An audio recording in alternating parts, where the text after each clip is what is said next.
Depuis les premiers regards humains tournés vers le ciel nocturne, la question qui résonne silencieusement dans toutes les civilisations, religions et philosophies demeure la même. Sommes-nous seuls dans l'univers? Cette interrogation n'est pas seulement scientifique, mais profondément existentielle. Elle touche directement à la structure de notre compréhension de la place de l'humanité dans le cosmos. Les anciennes cultures babyloniennes, égyptiennes, grecques et mayas voyèrent dans le ciel des dieux et des esprits, mais elles ont également laissé des traces d'inquiétude au sujet d'autres formes de vie. Déjà, les penseurs de la Grèce antique, comme Épicure, spéculaient sur l'existence de mondes multiples habités par des êtres divers. Avec l'avancée de la science, la question a quitté le domaine mythologique et philosophique pour entrer dans celui de l'astrobiologie, de l'astronomie et de la cosmologie. L'immensité de l'univers connu, avec SES billions de galaxies, et chaque galaxie contenant des centaines de milliards d'étoiles, suggère une multiplicité presque infinie de possibilités pour que la vie fleurisse ailleurs dans le cosmos. Et pourtant, jusqu'à présent, tout CE que nous avons est le silence. Le XXe siècle a été marqué par une explosion de découvertes qui ont transformé cette question en une véritable enquête scientifique. La découverte que d'autres planètes orbitent autour d'étoiles lointaines, les exoplanètes, a ouvert un nouveau champ d'études, l'exoplanétologie.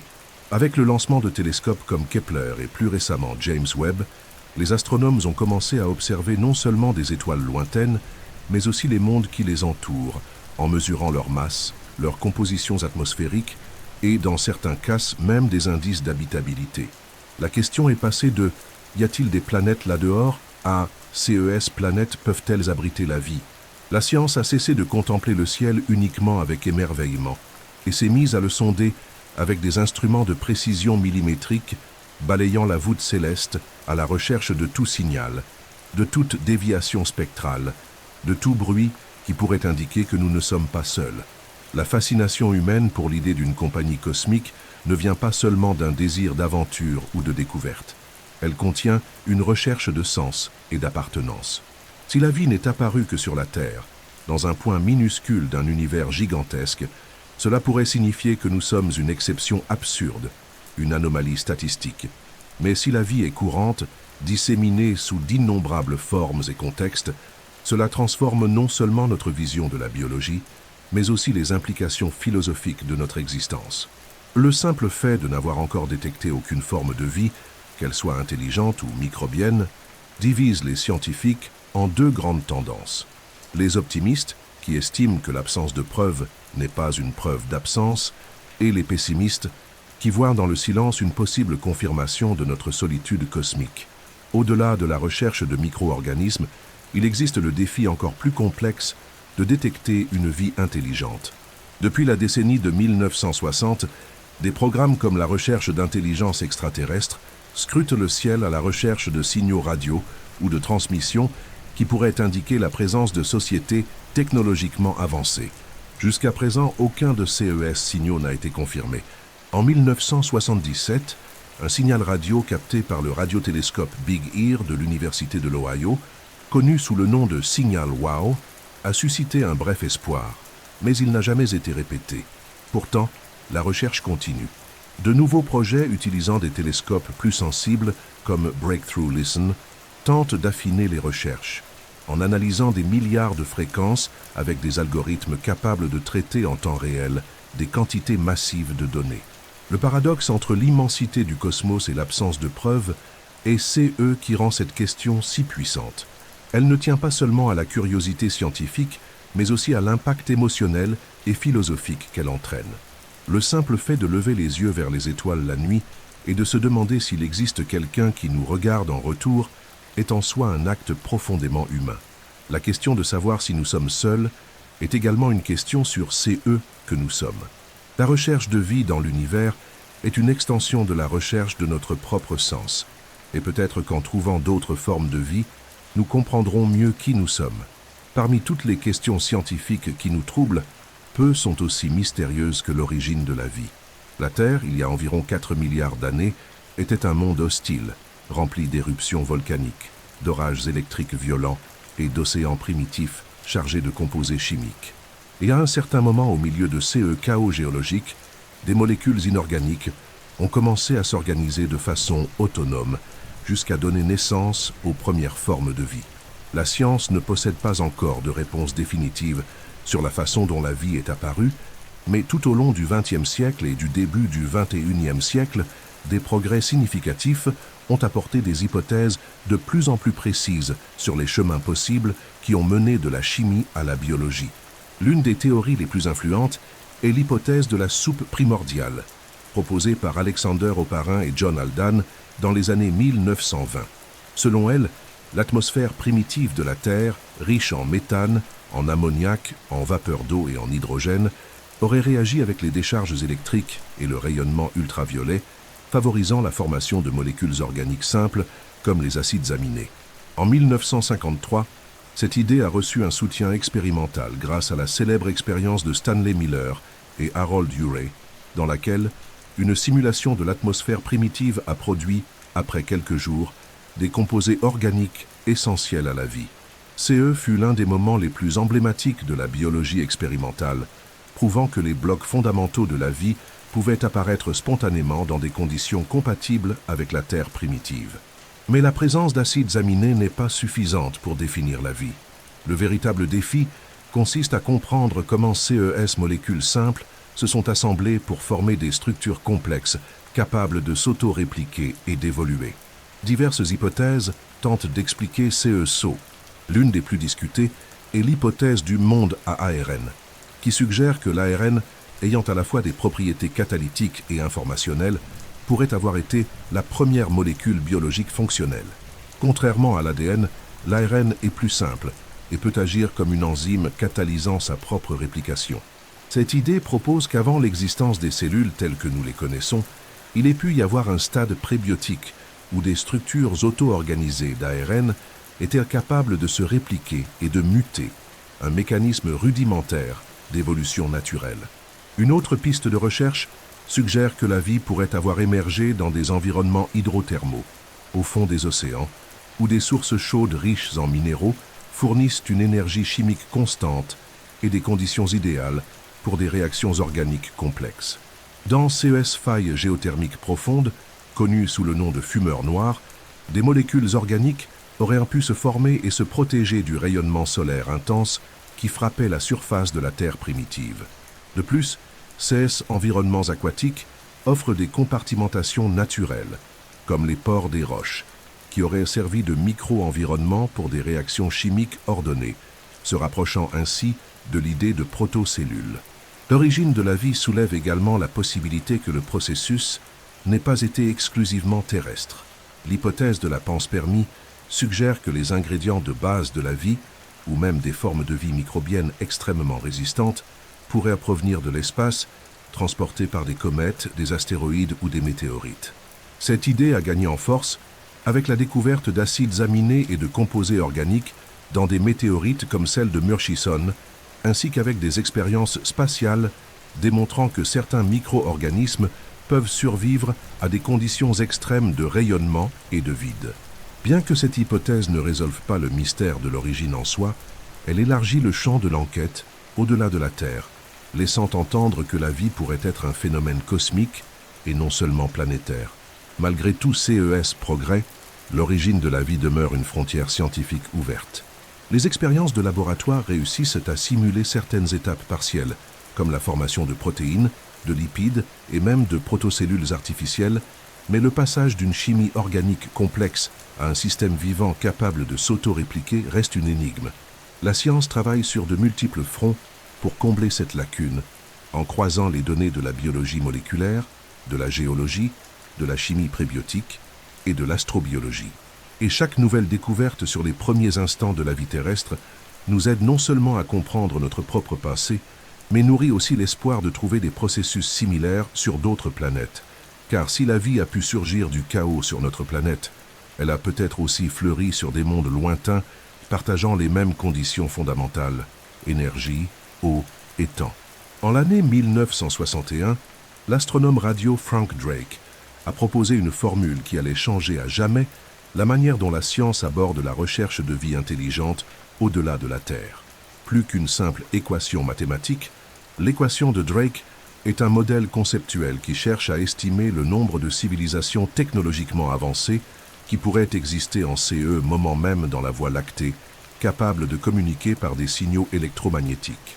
L'équation est composée d'une série de variables qui, multipliées entre elles, forment un portrait probabiliste de notre potentiel à ne pas être seul. Les variables incluent le taux de formation d'étoiles dans la galaxie, la fraction de CES étoiles qui possèdent des planètes, le nombre moyen de planètes habitables par système stellaire, la fraction de CES planètes où la vie se développe réellement, la fraction de vie qui évolue vers l'intelligence, la fraction de civilisation qui développe une technologie détectable et, enfin, la durée de vie de CES civilisation. Chacune de CES inconnues comporte des marges immenses d'incertitude, mais ensemble elles offrent un terrain fertile pour des spéculations fondées. Pendant des décennies, les estimations insérées dans cette équation ont varié énormément, selon que le scientifique qui l'interprétait était optimiste ou sceptique. Certains calculs suggéraient qu'il pouvait y avoir des millions de civilisations intelligentes actives dans la galaxie, tandis que d'autres indiquaient la possibilité que nous soyons les seuls. L'impact philosophique de l'équation de Drake réside précisément dans cette oscillation. Elle nous force à affronter l'abîme entre les probabilités statistiques et la réalité observationnelle. La science moderne, en particulier grâce aux données recueillies par le télescope Kepler, est déjà capable de déterminer avec beaucoup plus de précision les premières variables de l'équation. Nous savons aujourd'hui que la majorité des étoiles possèdent des planètes et que beaucoup de ces planètes orbitent dans CE que l'on appelle la zone habitable. Cela rend déjà l'univers beaucoup plus fertile que nous ne l'imaginions au XXe siècle. Cependant, CE sont les facteurs biologiques et socio-techniques qui contiennent la plus grande incertitude. La fraction de planètes où la vie apparaît réellement reste inconnue, et plus encore, la fraction où cette vie évolue vers des formes intelligentes. L'histoire de la Terre suggère que l'intelligence telle que nous la connaissons n'est peut-être pas une inévitabilité, mais plutôt un accident évolutif. La vie est apparue rapidement sur la planète, mais les organismes multicellulaires ont mis des milliards d'années à se développer. L'intelligence technologique, quant à elle, est apparue il y a seulement quelques milliers d'années et pourrait n'être qu'une phase brève dans un monde qui compte des milliards d'années d'histoire. Cela soulève la possibilité que, même sur des mondes habitables, l'évolution puisse suivre des chemins très différents, ou ne jamais aboutir à la création d'êtres conscients et communicatifs. Un autre facteur crucial de l'équation est la durée des civilisations technologiques. C'est peut-être le terme le plus instable et le plus mélancolique de l'équation de Drake. Les civilisations qui atteignent la technologie de communication interstellaire peuvent ne pas durer très longtemps. Le risque d'autodestruction, d'épuisement écologique, de guerre nucléaire, d'effondrements sociaux ou de catastrophes climatiques peut être suffisamment élevé pour rendre la fenêtre de détection extrêmement courte. Si chaque civilisation ne dure que quelques siècles, la probabilité que deux existent en même temps dans l'immensité du temps cosmique devient minime. Cela renforce l'idée que l'absence de signaux ne signifie pas nécessairement absence de vie, mais plutôt un décalage temporel. Nous pouvons être seuls maintenant, mais pas forcément seuls pour toujours. L'équation de Drake a également stimulé des programmes de recherche comme la recherche d'intelligence extraterrestre et conduit à la création de conférences, d'instituts et de projets scientifiques consacrés exclusivement à l'astrobiologie et à l'intelligence extraterrestre. Même sans réponse définitive, elle demeure l'un des outils les plus importants de la réflexion scientifique sur le cosmos. Sa véritable valeur ne réside pas dans la prédiction de nombres exacts, mais dans l'organisation de la pensée humaine autour de la question la plus profonde de l'existence. Que faudrait-il pour que la vie intelligente soit commune dans l'univers? Chaque nouvelle découverte scientifique sur les exoplanètes, les biosignatures atmosphériques, les technosignatures ou les structures sociales durables est un ajustement dans les variables de cette équation, qui devient de moins en moins spéculative et de plus en plus basée sur des données réelles. L'équation de Drake ne nous donne donc pas une réponse, mais elle nous fournit une carte d'interrogation. Elle structure l'incertitude et nous guide à travers elle avec clarté. Tant que nous ne saurons pas répondre avec précision à chacune des variables, la question restera vivante, non pas comme un doute désespéré, mais comme une invitation à l'exploration. Après tout, si la vie intelligente existe ailleurs dans l'univers, elle doit elle aussi avoir eu ce propre Frank Drake, regardant les étoiles avec les mêmes désirs que nous aujourd'hui. Et cela, en soi, est déjà une idée extraordinaire. Par un après-midi quelconque de la décennie de 1950, au cours d'une conversation informelle entre physiciens au laboratoire national de Los Alamos, le scientifique renommé Enrico Fermi aurait lancé une question apparemment simple, mais dévastatrice par son impact. Où sont-ils tous? Ce qu'il voulait dire par là était direct et troublant.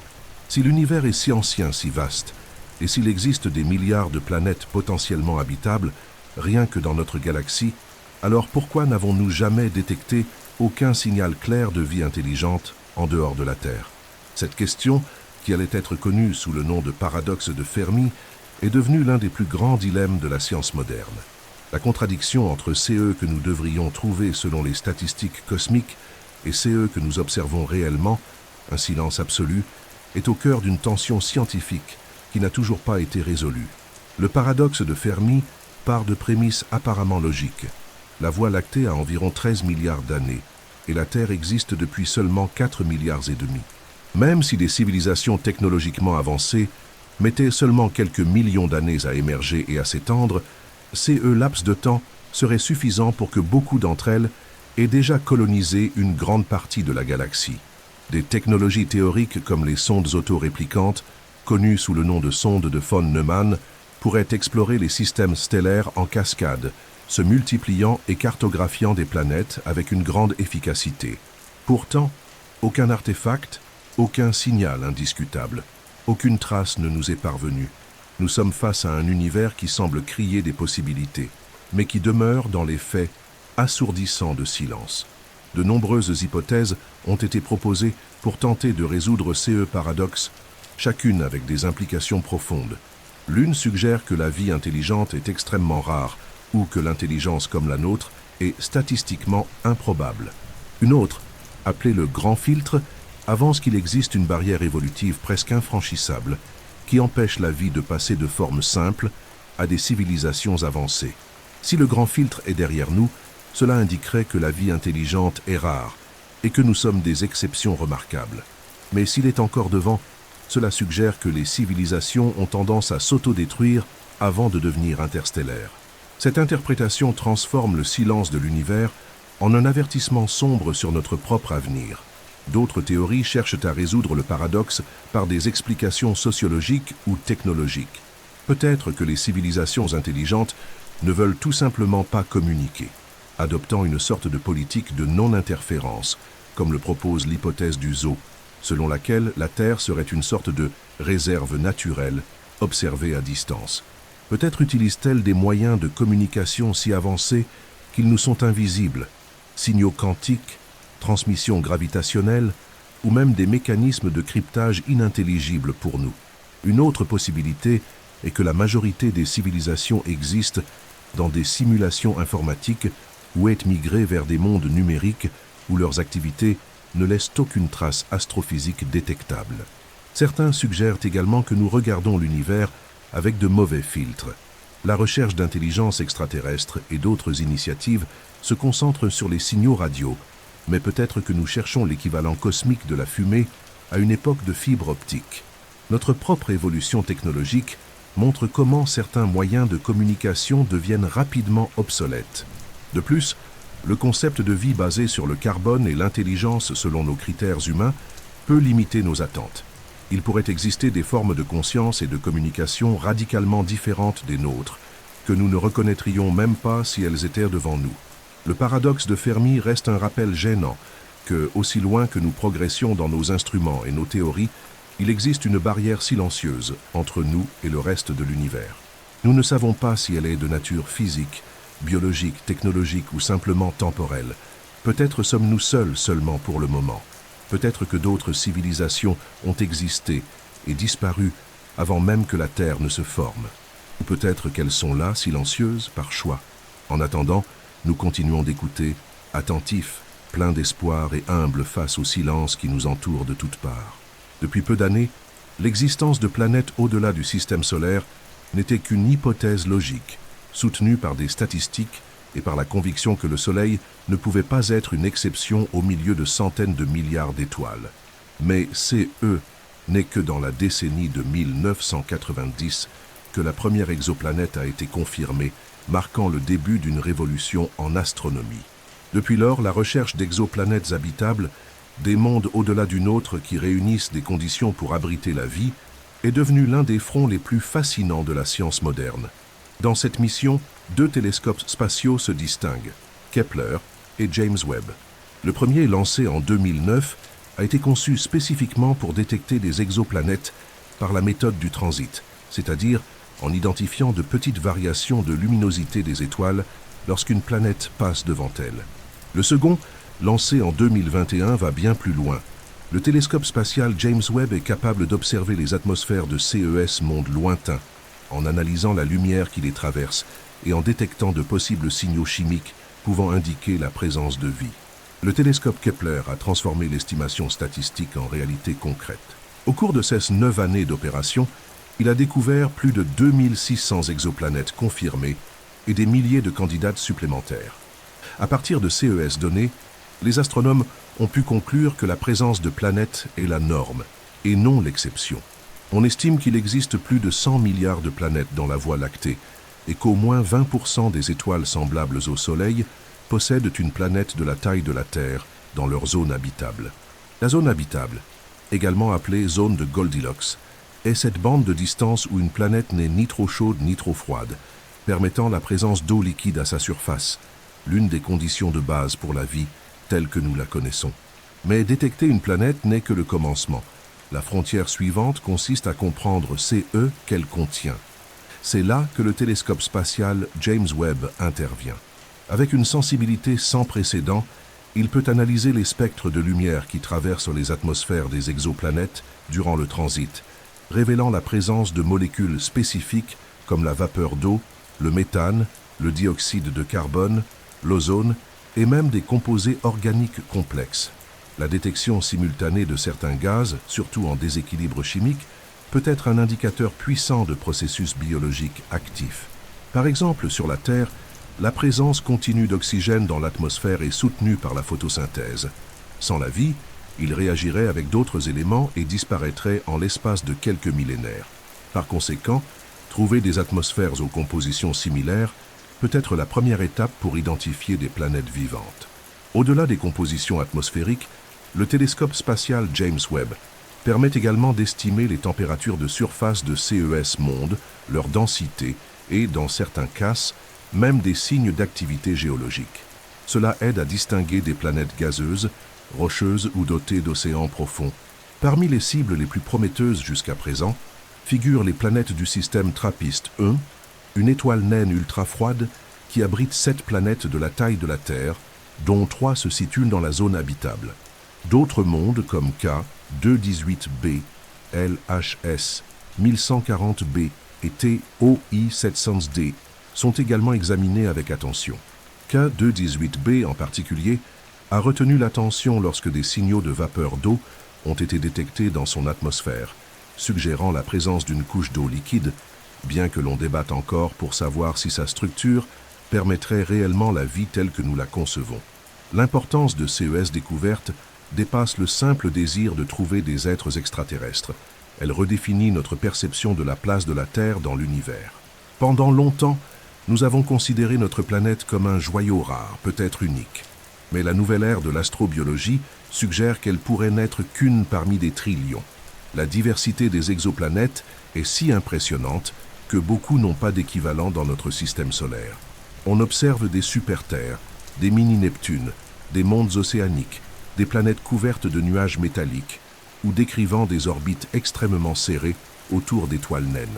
La multiplicité des environnements soulève la possibilité que la vie puisse apparaître dans des conditions très différentes de celles de la Terre, peut-être même sous des formes totalement distinctes de celles imaginées par la biologie terrestre. Avec l'avancée de la technologie, de nouveaux télescopes sont déjà en développement, comme le télescope spatial Nancy Grace Roman, ainsi que des projets ambitieux tels que le Grand Observatoire d'arpentage ultraviolet, optique et infrarouge, et l'Observatoire des exoplanètes habitables. Ils promettent de rechercher des signatures de vie encore plus précises sur des planètes semblables à la Terre. L'astronomie, qui autrefois se limitait à observer des points de lumière, lit désormais des atmosphères, estime des pressions, détecte des composés organiques et projette des cartes thermiques de mondes situés à des centaines d'années-lumière. La question de l'habitabilité a cessé d'être une spéculation théorique pour devenir une science expérimentale en pleine expansion.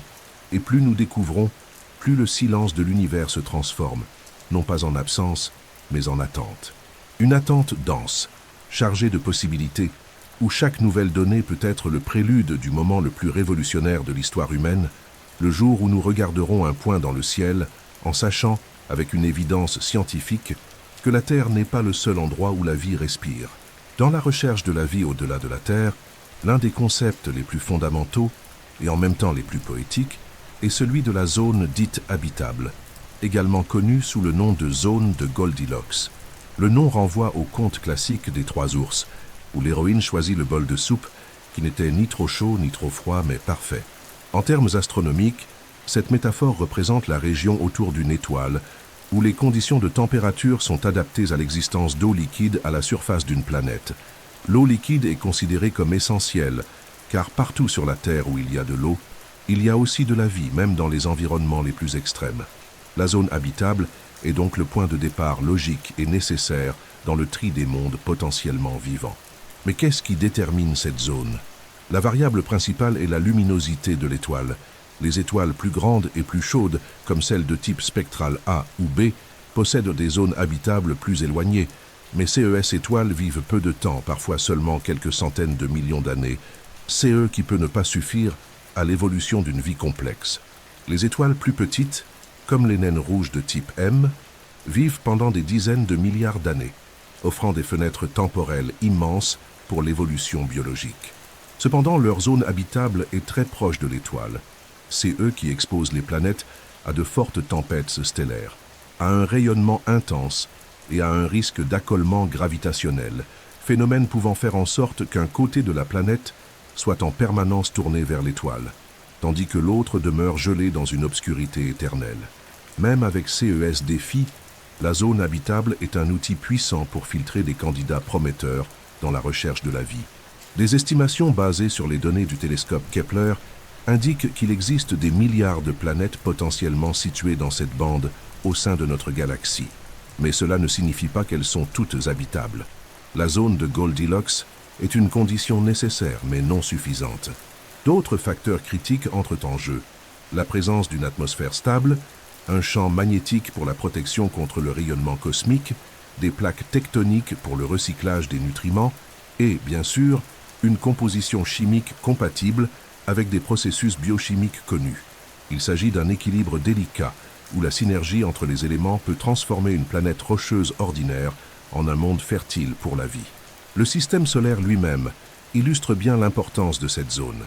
La Terre orbite exactement à l'intérieur de la bande idéale du Soleil, où la température moyenne globale permet l'existence d'océans, de rivières, de nuages et d'un cycle hydrologique complet. Vénus, bien qu'elle soit similaire à la Terre en taille, est un peu plus proche du Soleil, et son atmosphère dense, composée majoritairement de dioxyde de carbone, engendre un effet de serre catastrophique, portant les températures à des niveaux capables de faire fondre le plomb. Mars, à l'inverse, se trouve au bord externe de la zone habitable. Bien qu'elle montre des signes d'un passé plus chaud et plus humide, elle est aujourd'hui un désert glacé, doté d'une atmosphère ténue, incapable de retenir la chaleur ou de soutenir de l'eau liquide à la surface pendant de longues périodes. CE trio planétaire démontre qu'être dans la zone habitable n'est que le début. L'histoire géologique, la dynamique atmosphérique et le temps sont également déterminants. Un autre aspect fascinant du concept de Goldilocks est sa flexibilité. Des scientifiques proposent désormais des zones habitables alternatives, comme la zone habitable des marées, dans des lunes de planètes géantes, telles qu'Europe et Encelade, où la gravité de la planète mère chauffe l'intérieur de CES lunes, permettant des océans liquides sous des croûtes de glace, même loin de la zone solaire classique. Il existe aussi l'idée de zones habitables sur des planètes errantes qui n'orbitent aucune étoile, mais peuvent posséder une chaleur interne suffisante pour maintenir des poches d'eau sous leur surface. Ces possibilités élargissent énormément la définition de l'habitabilité, en suggérant que le cosmos peut abriter la vie dans des environnements autrefois jugés improbables. Le concept de zone habitable est donc l'un des piliers de l'astrobiologie moderne, mais il est loin d'être une règle fixe. À mesure que nous découvrons des mondes aux compositions diverses, aux atmosphères exotiques et aux interactions orbitales complexes, nous réalisons que la vie n'a peut-être pas besoin d'un équilibre parfait comme celui de la Terre. Il se peut qu'il existe des formes de vie qui prospèrent dans des extrêmes, qui respirent du méthane plutôt que de l'oxygène, qui se développent sous la lumière rouge d'une étoile naine ou dans l'obscurité totale d'un océan enfoui sous des kilomètres de glace. Malgré tout, la zone de Goldilocks demeure notre principale référence initiale, la bande délicate entre le feu et la glace, où du moins ici, la vie a trouvé sa demeure. L'atmosphère d'une planète est comme un miroir invisible de sa biologie. Chaque élément, chaque gaz, chaque trace chimique, présente dans la couche gazeuse qui enveloppe un monde, est le résultat direct de l'interaction entre son sol, son rayonnement stellaire, SES cycle géologique, et peut-être sa biologie. La recherche de vie extraterrestre, qu'elle soit intelligente ou microbienne, a connu au cours des dernières décennies un bond qualitatif en comprenant que la réponse à la question « Sommes-nous seuls ?» ne réside pas nécessairement dans des signaux radio ou des visites interstellaires, mais dans l'analyse minutieuse des atmosphères de mondes lointains. Ce que l'on appelle la spectroscopie atmosphérique est aujourd'hui l'un des outils les plus puissants de l'astrobiologie moderne. Et grâce à elle, les scientifiques peuvent, même à des dizaines ou des centaines d'années-lumière, lire la composition chimique d'exoplanètes qui ne seront jamais visitées physiquement. Si des êtres respirent, fermentent ou métabolisent sur CES Monde, même s'il ne s'agit que de micro-organismes, leurs traces peuvent être imprimées dans l'air qui les entoure. L'idée centrale derrière la détection de vie par l'atmosphère consiste à rechercher CE que les scientifiques appellent des biosignatures, c'est-à-dire des combinaisons chimiques qui auraient très peu de chances d'apparaître de façon continue sans processus biologique. Un exemple clair est l'oxygène. Bien que CE gaz puisse surgir de processus géologiques, son maintien à haute concentration, comme sur la Terre, dépend d'une activité biologique constante. Un autre exemple est le méthane. Sur la Terre, une part significative du méthane atmosphérique est générée par des processus biologiques, en particulier par des archées méthanogènes, des micro-organismes primitifs qui vivent dans des environnements anaérobiques. Lorsque l'oxygène et le méthane coexistent dans une même atmosphère en grande quantité, cela indique un déséquilibre chimique suggérant un réapprovisionnement actif, c'est-à-dire quelque chose de vivant qui maintient cette composition. Avec le télescope spatial James Webb, cette approche a gagné un pouvoir inédit. Le James Webb est capable de détecter les spectres de lumière traversant l'atmosphère d'exoplanètes lors de leur transit, c'est-à-dire lorsqu'elles passent devant leur étoile du point de vue de la Terre. La lumière stellaire, en traversant l'atmosphère de la planète, subit des altérations qui révèlent la présence de certains gaz. Ce processus est incroyablement subtil et exige une technologie extrêmement avancée, mais il est déjà en cours. En 2023, par exemple, des observations de planètes comme K218b ont révélé la présence de vapeur d'eau et de dioxyde de carbone, suggérant des environnements riches en hydrogène, avec un potentiel pour la vie microbienne. Bien qu'aucune biosignature définitive n'ait été identifiée jusqu'à présent, l'espoir est que dans les prochaines années, avec des observations plus longues et plus précises, des atmosphères présentant des schémas biochimiques distincts puissent émerger des données. Au-delà des gaz, les scientifiques observent aussi des variations de température, de pression atmosphérique et de cycles saisonniers de CES planètes. Des changements cycliques dans la composition chimique d'une atmosphère peuvent indiquer des processus analogues à la photosynthèse, à la respiration, à la décomposition ou même à la production de polluants industriels. Ce dernier aspect est si intriguant qu'il a conduit à la conception du terme technosignatures atmosphériques. Des signaux d'activités industrielles ou technologiques, comme la présence de chlorofluorocarbone, des composés synthétiques qui, sur la Terre, sont exclusivement produits par des civilisations industrielles. Bien que cela reste hautement spéculatif, un tel type de détection constituerait une signature directe d'une civilisation avancée. Un autre aspect important est le type d'étoile autour de laquelle la planète orbite. Les étoiles naines rouges, par exemple, sont très actives et émettent une grande quantité de rayonnement ultraviolet, CE, qui peut affecter drastiquement la chimie atmosphérique des planètes environnantes. Les atmosphères qui survivent dans CES environnement doivent disposer de mécanismes de protection ou de régénération. C'est eux qui soulèvent de nouvelles questions sur la résistance biologique et les adaptations évolutives possibles. Si la vie existe sur de tels mondes, elle peut avoir développé des stratégies totalement différentes de celles de la Terre pour faire face au rayonnement, aux températures extrêmes et aux cycles lumineux irréguliers. Au cœur de toute cette recherche se trouve une idée puissante. Si nous ne pouvons pas voir directement des êtres vivants d'autres planètes, nous pouvons peut-être voir les effets de leurs existences. Les atmosphères deviennent alors des fenêtres chimiques ouvertes vers la vie. Elles révèlent non seulement la possibilité d'environnements habitables, mais aussi des schémas complexes de déséquilibre qui, sur la Terre, ont toujours été liés à la présence de biologie. Et c'est précisément ces déséquilibres que nous recherchons, la signature de l'inattendu, du hors-équilibre, du vivant. Car si un jour nous trouvons une atmosphère avec des traces indéniables d'activité biologique, même invisibles à l'œil nu, nous saurons que nous ne sommes plus seuls. Le silence de l'univers, jusque-là absolu, recevra un souffle, et ce souffle viendra de la chimie de l'air d'un autre monde. Parmi tous les corps célestes du système solaire, aucun n'éveille autant de fascination dans la recherche de vie que Mars. Vue de la Terre, la planète rouge est une sphère aride, balayée par des tempêtes de poussière et marquée par des déserts glacés. Mais cette image superficielle cache un passé radicalement différent. Il y a des milliards d'années, Mars était un monde humide, avec des lacs, des rivières et peut-être un vaste océan dans l'hémisphère nord. Les preuves géologiques trouvées par plusieurs missions robotiques, telles que les rovers Spirit, Opportunity, Curiosity et Perseverance, confirment que l'eau liquide a coulé abondamment à sa surface. Et là où il y a de l'eau, il y a possibilité de vie. Pas une vie complexe comme celle que nous connaissons, mais des formes microbiennes simples, adaptées à des environnements extrêmes, semblables à celles qui prospèrent aujourd'hui dans des grottes sombres, des sources hydrothermales ou sous des calottes polaires de la Terre. L'histoire de Mars est une histoire de perte. Au cours de SES premiers milliards d'années, elle a conservé une atmosphère plus dense et une température de surface capable de soutenir de l'eau liquide à l'état stable. Mais étant plus petite que la Terre et dotée d'un champ magnétique faible, Mars a fini par perdre son atmosphère dans l'espace, balayée par les vents solaires. Ainsi, la température a chuté, l'eau s'est évaporée ou a gelé, et la planète est devenue progressivement plus inhospitalière. Pourtant, la question clé demeure, la vie est-elle apparue pendant cette période favorable? Et si oui, pourrait-elle encore exister, cachée dans le sous-sol, protégée du froid et du rayonnement intense de la surface? C'est précisément CE que les missions modernes tentent de découvrir.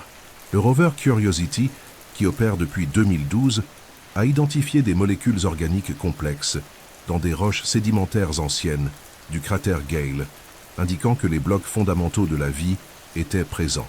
Plus récemment, le rover Perseverance, qui a atterri dans le cratère G0 en 2021, collecte des échantillons qui seront un jour rapportés sur la Terre par une mission conjointe entre l'Agence spatiale américaine et l'Agence spatiale européenne.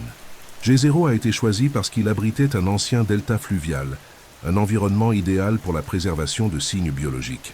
Le rover dispose d'instruments capables d'analyser la minéralogie locale à très haute résolution et de rechercher des structures microscopiques pouvant représenter des fossiles de micro-organismes disparus. Un autre point crucial est celui des indices d'eau liquide souterraine. En 2018, des données du radar de la sonde Mars Express de l'Agence spatiale européenne ont suggéré la présence d'un lac salé sous la calotte polaire sud de la planète. Bien que controversée, cette découverte a ravivé l'espoir que des environnements souterrains protégés puissent abriter la vie. L'analogie avec la Terre est directe. Dans notre planète, des communautés microbiennes prospèrent à des kilomètres de profondeur, se nourrissant de minéraux, de chaleur géothermique et de composés chimiques sans aucun contact avec la lumière solaire. Mars pourrait théoriquement offrir des conditions similaires dans des poches d'eau salée souterraines, surtout s'il subsiste des sources de chaleur internes. Au-delà des recherches directes, les scientifiques analysent également des météorites martiennes trouvées sur la Terre. L'une des plus célèbres, connue sous le nom de ALH 8401, a gagné en notoriété en 1996, lorsqu'une équipe de l'Agence spatiale américaine a annoncé la possible présence de fossiles de bactéries dans sa structure.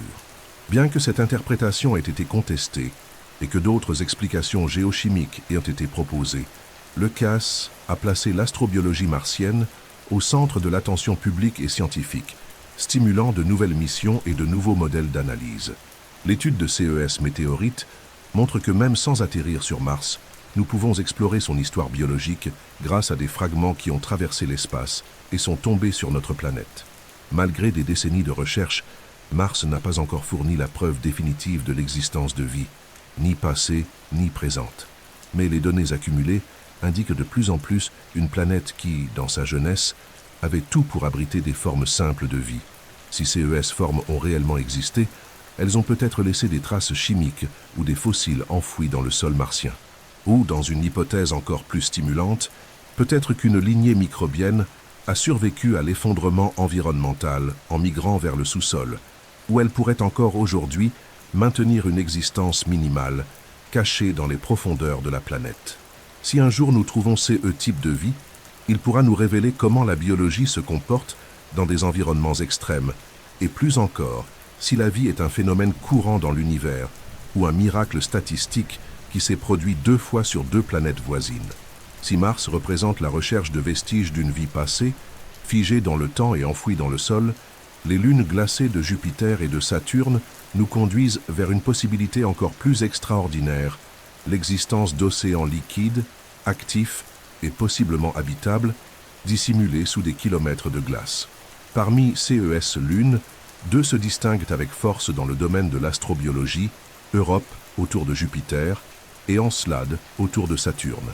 Toutes 2 présentent des preuves solides indiquant qu'elles possèdent des océans souterrains maintenus à l'état liquide grâce à la chaleur générée par les forces de marée, c'est-à-dire la contrainte gravitationnelle exercée par leurs planètes géantes. Dans ces océans sombres, profonds et isolés de la lumière solaire, la vie aurait pu trouver refuge. Non pas une vie intelligente ou complexe, mais des organismes simples, tels que des bactéries extrémophiles qui, sur la Terre, prospèrent dans des conditions analogues, sans lumière, sous une pression extrême, et se nourrissant de réactions chimiques plutôt que de photosynthèse. Europe est peut-être le monde le plus prometteur du système solaire en matière de potentiel d'habitabilité au-delà de la Terre. Sa surface est une croûte de glace entaillée par des fractures et des lignes de tension, CE qui suggèrent un mouvement géologique continu.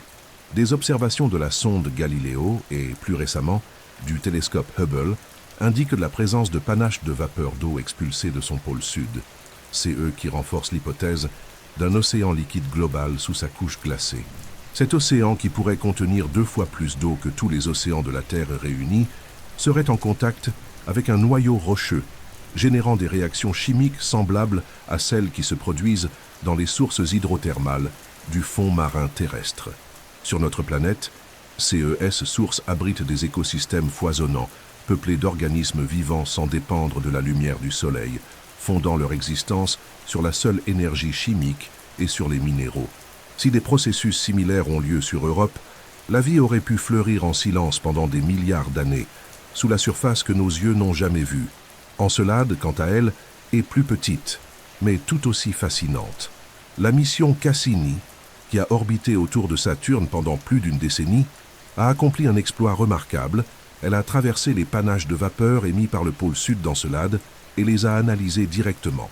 Les données ont révélé la présence de particules de glace, de vapeur d'eau, de sel et de composés organiques complexes.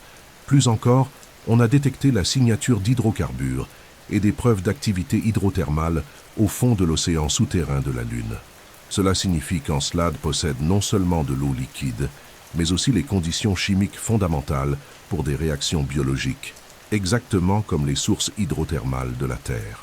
Il s'agit donc de l'un des rares lieux au-delà de la Terre où la vie, même microbienne, paraît relever davantage d'une question de temps et de technologie que d'une simple spéculation. Ces océans cachés défient notre notion traditionnelle d'habitabilité, qui pendant des décennies est restée liée à la zone dite de Goldilocks, la bande autour d'une étoile où l'eau pourrait exister à l'état liquide à la surface d'une planète. Or, Europe et Encelade montrent que la vie peut exister bien au-delà de cette zone. pourvu qu'il y ait une chaleur interne et de l'eau liquide. Cette chaleur ne vient pas du Soleil, mais de la friction gravitationnelle causée par les interactions avec les planètes qu'elles orbitent. C'est un rappel que l'univers a pu créer de multiples voies pour l'émergence de la vie et que le modèle terrestre n'est qu'un parmi de nombreux possibles. La science avance désormais vers l'investigation directe de CES Monde. Des missions comme Europa Clipper de l'Agence spatiale américaine, avec un lancement prévu pour la deuxième moitié de la décennie de 2020, et l'explorateur des lunes glacées de Jupiter de l'Agence spatiale européenne, ont pour objectif de cartographier avec une précision très élevée la surface d'Europe, d'étudier SES Panache et d'évaluer les propriétés de son océan intérieur. Pour Encelade, des propositions de futures sondes envisagent un retour vers son pôle sud, afin de réaliser des analyses encore plus approfondies des particules expulsées, peut-être même avec des technologies capables de détecter directement des molécules associées à la biologie, comme des lipides, des protéines ou des acides nucléiques. La présence d'océans liquides sous des couches de glace renforce l'idée que la vie n'est pas nécessairement un phénomène de surface. Il se peut que, dans l'univers, la biologie préfère les ombres, les pressions extrêmes et la chaleur géothermique. Peut-être que les formes de vie les plus communes ne marchent pas sous des ciels ouverts, mais naviguent dans une obscurité totale, guidées par des sens que nous ignorons, se nourrissant d'éléments que nous ne goûterions jamais. Et si la vie habite réellement Europe ou Encelade, cette découverte ne prouverait pas seulement que nous ne sommes pas seuls, elle élargirait aussi de manière radicale notre compréhension de CE que signifie être vivant. Dans des mondes où le silence est absolu et où le soleil n'est qu'un souvenir lointain, il est possible que quelque chose respire déjà, croisse et existe, en attente du premier contact avec le regard de la science humaine. Imagine que la graine de la vie n'ait pas germé ici, sur la Terre, mais qu'elle soit arrivée de l'espace, cachée dans une roche ayant erré dans le vide interstellaire jusqu'à entrer en collision avec notre planète primitive. Telle est l'essence de l'hypothèse de la panspermie, l'idée selon laquelle les blocs fondamentaux de la vie, ou même des formes microbiennes extrêmement résistantes, ont pu se former ailleurs dans le cosmos et être transportés jusqu'ici par des météorites, des comètes ou de la poussière cosmique. Bien que cette idée ait des racines philosophiques anciennes, ayant été suggérée dès la Grèce antique par Anaxagore, CE n'est qu'avec les progrès de l'astrobiologie et de la chimie spatiale qu'elle a commencé à être considérée comme une hypothèse scientifique respectable. L'un de SES principaux fondements réside dans un fait surprenant, la présence d'acides aminés et de molécules organiques complexes dans des météorites tombées sur la Terre. Les acides aminés sont les unités fondamentales des protéines, des molécules essentielles à toutes les formes de vie connues. Dans la décennie de 1960, lorsque les météorites Murchison et Murray sont tombés en Australie, des scientifiques y ont découvert plus de 70 types différents d'acides aminés, dont beaucoup ne se trouvent pas dans des organismes terrestres. La météorite de Murchison en particulier est devenue l'un des objets les plus étudiés de l'histoire de la science planétaire. Des analyses ultérieures ont révélé non seulement des acides aminés, mais aussi des nucléobases, éléments de l'acide ribonucléique et de l'acide désoxyribonucléique, des alcools, des hydrocarbures et même des composés aux structures proches des sucres. Plus intrigant encore, on a constaté que CES composés possédaient des caractéristiques isotopiques, confirmant leur origine extraterrestre, écartant l'hypothèse d'une contamination terrestre. La présence d'acides aminés dans des météorites prouve que les ingrédients de la vie peuvent se former naturellement dans des environnements spatiaux. Et ces environnements sont nombreux, des nuages interstellaires riches en poussière, des comètes glacées, des astéroïdes primitifs et des régions de formation stellaire offrent des conditions idéales pour des réactions chimiques complexes, souvent catalysées par des rayons cosmiques ou par le rayonnement ultraviolet. Dans des laboratoires terrestres, des scientifiques ont réussi à simuler CES conditions et à produire des acides aminés à partir de composés simples, tels que l'ammoniac, le méthane et l'eau, exposés à un rayonnement. Cela montre que les processus nécessaires à la formation des blocs de la vie ne sont pas propres à la Terre et peuvent être communs dans l'univers. L'hypothèse de la panspermie se déploie à différents niveaux. La panspermie passive suggère que les composés organiques ont voyagé de manière inerte, protégés à l'intérieur de météorites, jusqu'à atteindre la Terre. La panspermie dirigée, une idée plus audacieuse et spéculative, propose que des civilisations avancées aient pu répandre délibérément des germes de vie sur d'autres mondes. Plus intrigante encore est l'hypothèse d'une panspermie naturelle entre des planètes voisines. De forts indices suggèrent que des fragments de Mars ont été projetés dans l'espace après des impacts d'astéroïdes, puis sont tombés sur la Terre. Si Mars a abrité la vie à un moment donné, il est possible que des micro-organismes aient été transportés entre les deux planètes, passagers involontaires de roches spatiales. Des micro-organismes appelés extrémophiles, comme ceux de l'espèce Deinococcus radiodurans, ont démontré leur capacité à survivre à des conditions extrêmes de rayonnement, de vide, de gel et de chaleur, toutes présentes dans l'espace. Des expériences menées dans des stations spatiales ont montré que certaines bactéries peuvent survivre pendant des mois, voire des années, hors de la Terre, surtout si elles sont protégées par des couches minérales. Cela renforce la plausibilité, selon laquelle des micro-organismes primitifs puissent survivre à un voyage interplanétaire, entrer en état de dormance et se réactiver en rencontrant un environnement propice, tel qu'une planète humide et géologiquement active. Si la vie sur la Terre a commencé grâce à de la matière organique apportée de l'espace, cela ne change pas seulement notre compréhension de notre origine, cela suggère aussi que la vie peut être un phénomène largement répandu dans l'univers. La Terre cesserait alors d'être un point de départ pour devenir un point de continuité, une station d'arrêt sur un itinéraire cosmique bien plus long. Cette vision n'invalide pas la complexité de l'apparition de la vie ici. Elle déplace simplement la scène du premier acte vers un lieu bien plus vaste, les étoiles, les comètes, les commencements du cosmos. L'hypothèse de la panspermie ne peut pas encore être confirmée par une preuve directe de vie extraterrestre, mais elle établit un lien puissant entre l'astrophysique, la chimie, la biologie et la géologie planétaire. Dans un univers rempli de roches errantes, de molécules organiques et d'environnements variés, la possibilité que la vie soit une voyageuse ancienne, se répandant silencieusement entre les mondes, est aussi fascinante que réconfortante. Peut-être qu'un jour, en analysant un fragment de glace d'une lune lointaine ou une poussière de comète, nous y trouverons l'acide désoxyribonucléique d'une histoire commencée bien avant la Terre, bien avant le temps, l'histoire de la vie en tant que pèlerine du cosmos. La biologie que nous connaissons est une biologie du carbone. Toute forme de vie terrestre, sans exception, est construite à partir de molécules organiques basées sur cet élément polyvalent qui forme de longues chaînes et des structures complexes essentielles aux protéines, à l'acide désoxyribonucléique, aux lipides et au sucre. De plus, l'eau est le solvant universel dans lequel se déroulent les réactions chimiques de la vie. Mais est-ce la seule possibilité? Se pourrait-il que, quelque part dans l'univers, il existe des formes de vie qui ne suivent pas les règles de la Terre, bâties avec une autre chimie, d'autres éléments, d'autres solvants?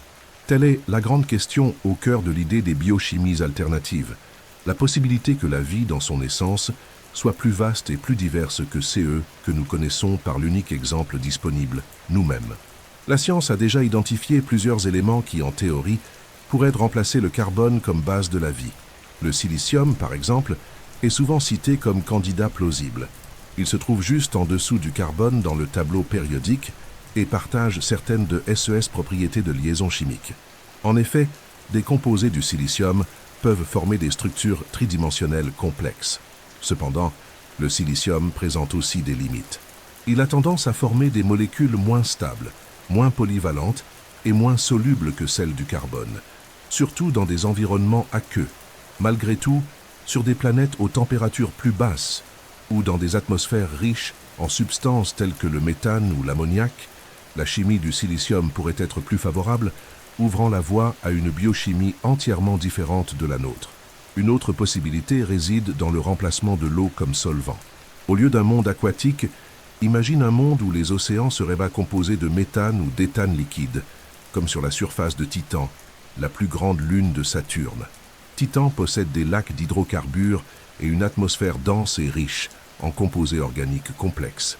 La mission Cassini a identifié des molécules organiques qui pourraient, en théorie, être des précurseurs de structures cellulaires dans des environnements non aqueux. En 2015, des chercheurs de l'Agence spatiale américaine ont simulé en laboratoire des conditions de Titan et ont proposé l'existence de structures appelées azotosomes, des vésicules qui pourraient fonctionner de manière analogue aux membranes cellulaires terrestres, mais composée de matériaux compatibles avec des solvants comme le méthane. Cela ouvre la possibilité réelle que même sans eau, la chimie du vivant puisse émerger dans des environnements cryogéniques. Au-delà du silicium et des hydrocarbures, il existe des spéculations sur des biochimies fondées sur le soufre, le phosphore ou même des métaux. Sur la Terre, certains micro-organismes extrêmes ont déjà montré une remarquable capacité à incorporer des éléments toxiques pour la vie commune. Un exemple célèbre est une bactérie découverte dans un lac très salé et riche en arsenic en Californie, qui a un temps été supposée capable de remplacer le phosphore par l'arsenic dans son acide désoxyribonucléique, bien que cette hypothèse ait ensuite été remise en question. Même ainsi, cette découverte a montré que la biochimie peut être plus flexible que nous ne l'imaginions. D'autres micro-organismes, appelés extrémophiles, vivent dans des environnements riches en acide sulfurique, sous un rayonnement intense, à des températures extrêmes ou sous des pressions abyssales, des lieux autrefois considérés comme totalement inhospitaliers. La leçon que nous en tirons est claire, la vie trouve toujours un chemin, même lorsque ce chemin est inattendu.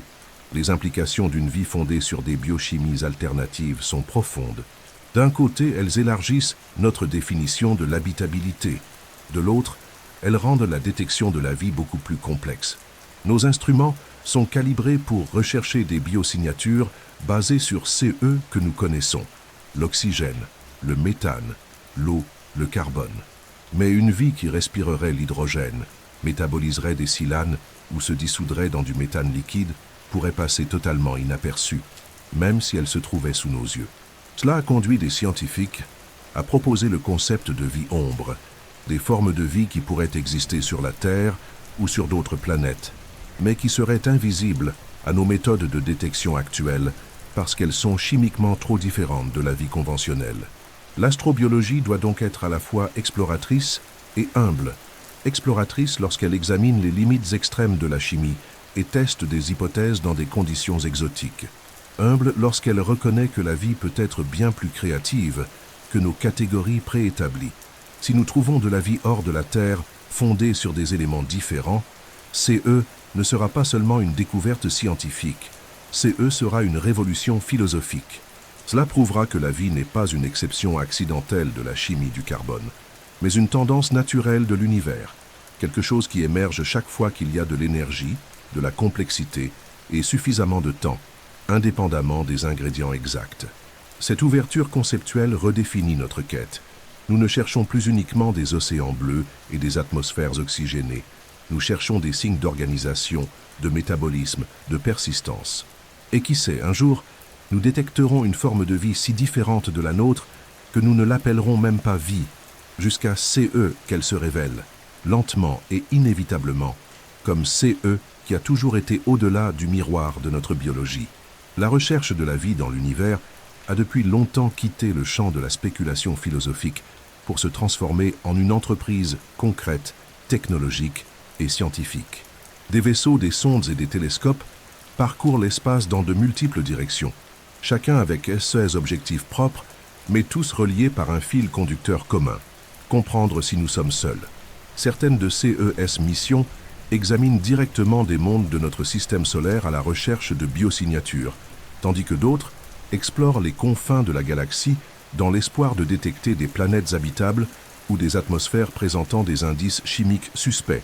Parmi elles se distinguent certaines des missions les plus emblématiques et ambitieuses de l'histoire humaine.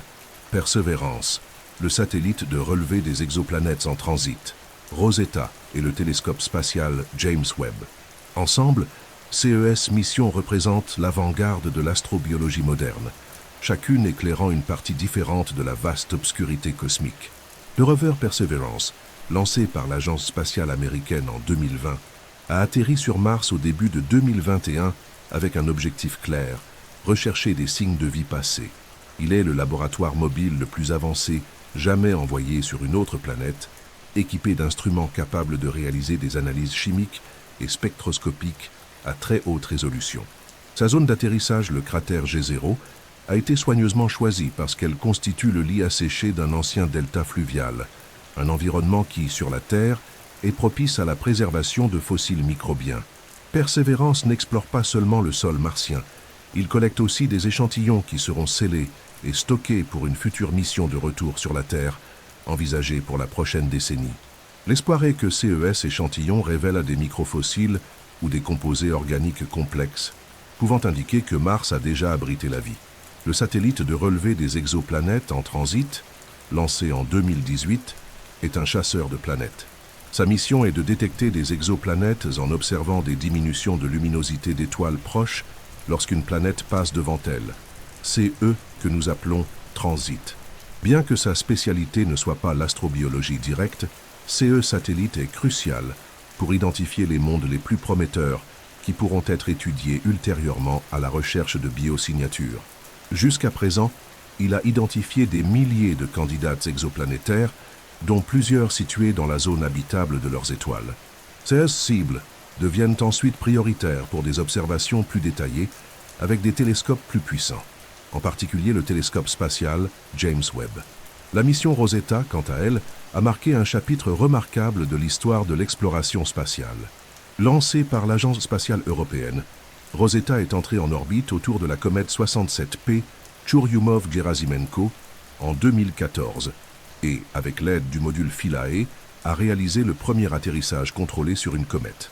La pertinence astrobiologique de Rosetta réside dans le fait que les comètes sont des conservateurs naturels de matière primordiale, de véritables capsules temporelles contenant les blocs fondamentaux de la vie.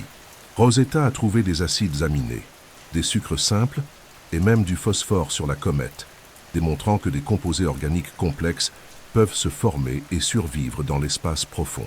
Ces données renforcent l'hypothèse selon laquelle la vie, ou du moins ces ingrédients, a pu être semée sur la Terre par des impacts cosmiques, comme le propose la panspermie.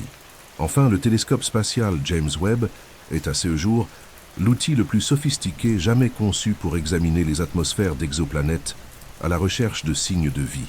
Équipé d'instruments d'une sensibilité très élevée, le James Webb parvient à analyser la lumière des étoiles qui traversent les atmosphères de planètes lointaines lors du transit, détectant des molécules telles que la vapeur d'eau, le méthane, le dioxyde de carbone et potentiellement l'oxygène et l'ozone. De plus, il observe dans l'infrarouge. C'est eux qui lui permet d'étudier des planètes dissimulées par la poussière cosmique et de sonder des régions très froides et très anciennes de l'univers. SE's premières données ont déjà indiqué des atmosphères complexes sur des planètes telles que K218b et WASP-39b, avec un potentiel d'avancée sans précédent pour l'astrobiologie observationnelle. Ces missions représentent la convergence entre une technologie de pointe et l'une des plus anciennes questions de l'humanité. Persévérance fouille le sol rouge de Mars à la recherche de fossiles.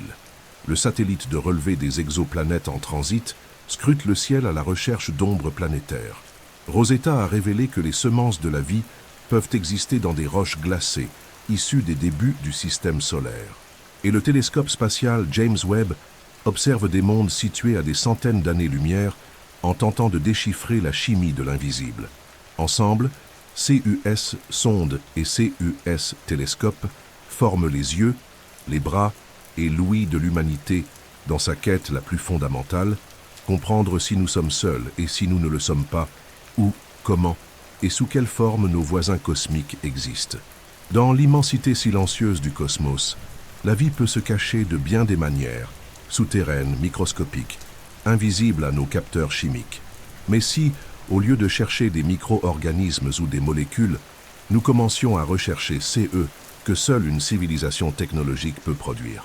C'est la base du concept de technosignature, des preuves détectables de technologie extraterrestre, des signaux laissés par des civilisations avancées qui, comme nous, transforment leur environnement, construisent des structures complexes, transmettent des informations et produisent de l'énergie à grande échelle.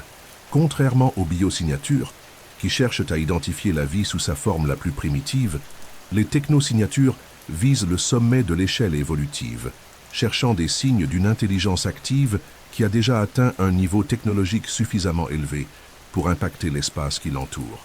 La forme la plus traditionnelle de recherche de technosignature passe par l'astronomie radio.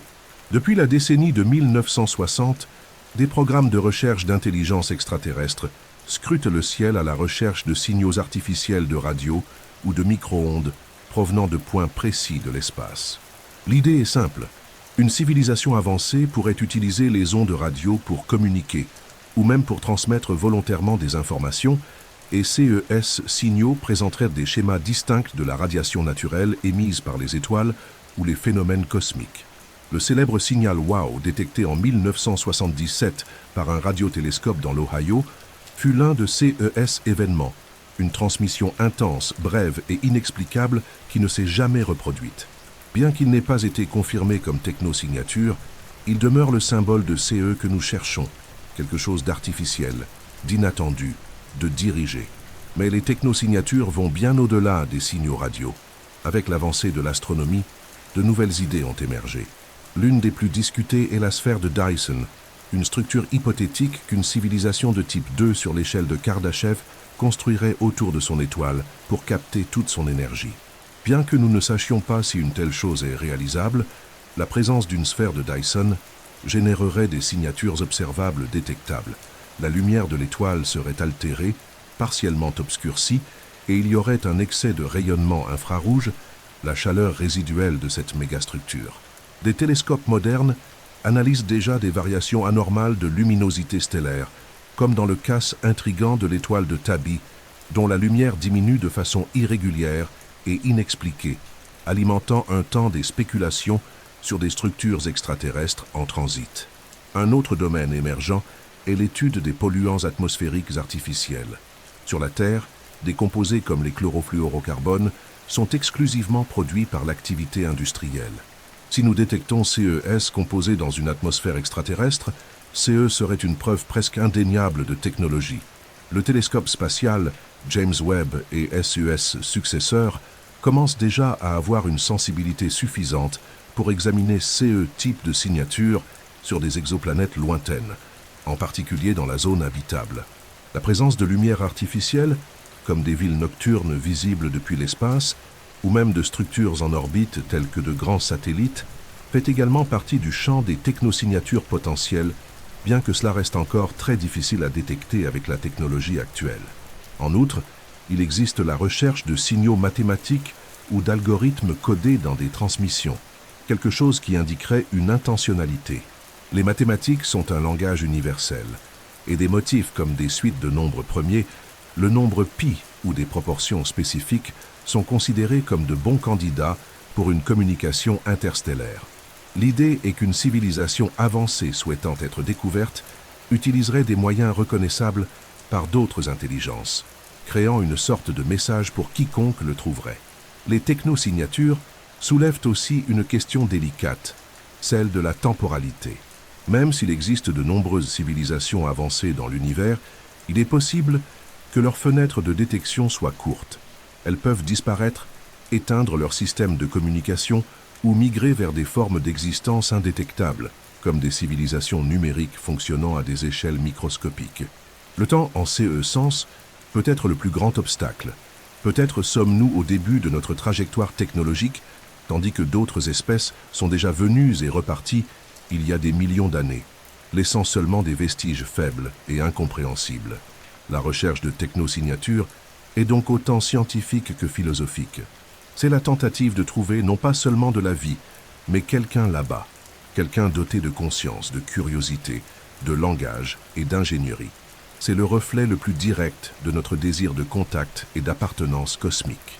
Et même si nous ne trouvons jamais de technosignature définitive, l'acte même de chercher nous dit quelque chose de profond, que nous croyons ne pas être seuls, que nous gardons l'espoir d'un dialogue et que notre science, de plus en plus précise, continue de tourner ses yeux et ses oreilles vers le ciel, attentive au moindre bruit qui romprait le silence des étoiles. L'univers a 13 milliards d'années. La Terre existe depuis 4 milliards et demi. Les étoiles naissent et meurent sans cesse. Les systèmes planétaires sont fréquents. Et la vie, du moins sur cette planète, est apparue rapidement, s'épanouissant dans une diversité impressionnante. Et pourtant, dans toute cette immensité d'espace et de temps, tout CE que nous entendons est un silence absolu. Aucune réponse, aucune confirmation, aucun signal indéniable indiquant qu'il y ait quelque chose ou quelqu'un là-bas. Ce silence cosmique, profond et persistant, est l'une des plus grandes énigmes de la science moderne. Et pour de nombreux penseurs et scientifiques, il peut avoir une explication sombre, l'hypothèse du grand filtre. Proposée par l'économiste Robin Hanson dans la décennie de 1990, l'idée du grand filtre suggère qu'entre la matière inorganique et une civilisation interstellaire avancée, il existe une barrière presque infranchissable, une étape de l'échelle évolutive si improbable ou dangereuse que presque aucune forme de vie n'arrive à la franchir. Ce filtre peut être derrière nous, CE qui signifierait que nous avons déjà surmonté le plus grand obstacle et que nous sommes effectivement rares et particuliers. Ou CE qui est plus inquiétant, le filtre est encore devant nous, indiquant que toute civilisation technologique est condamnée à disparaître avant d'atteindre la maturité cosmique. Pour comprendre le grand filtre, il faut imaginer la ligne du temps allant de l'apparition de la vie à son potentiel cosmique. On commence avec des molécules organiques simples qui finissent par s'organiser en cellules, puis en organismes multicellulaires, jusqu'à atteindre l'intelligence et, enfin, la capacité technologique de modifier des planètes, d'explorer l'espace et de laisser des traces détectables dans l'univers. À quel point de cette chaîne se trouve le filtre? L'apparition de la vie elle-même est-elle l'événement rare? Ou bien la transition vers les organismes multicellulaires? Ou peut-être l'intelligence consciente est-elle si improbable que la Terre représente l'exception statistique de toute la galaxie? Certains pensent que le filtre se situe précisément à l'endroit où nous nous trouvons maintenant, le seuil entre maîtriser la technologie et survivre à celle-ci. Les civilisations qui atteignent la capacité de produire des armes nucléaires, de manipuler le climat, de modifier leur génome et d'explorer les intelligences artificielles s'approchent également dangereusement de l'autodestruction. Si un filtre nous attend, il peut résider dans la complexité même de la civilisation. Peut-être est-il impossible de maintenir un équilibre entre technologie et stabilité assez longtemps pour devenir une espèce interstellaire.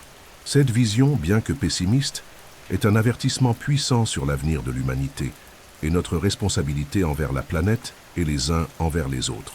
Le silence de l'univers, dans CE contexte, peut ne pas être le signe d'une absence, mais celui d'un échec. Un écho sombre de civilisations qui sont venues avant et qui, pour une raison ou une autre, effondrement environnemental, guerre, intelligence artificielle incontrôlable, épuisement des ressources, épidémie ou même phénomène cosmique, n'ont pas réussi à franchir le prochain virage de la route évolutive.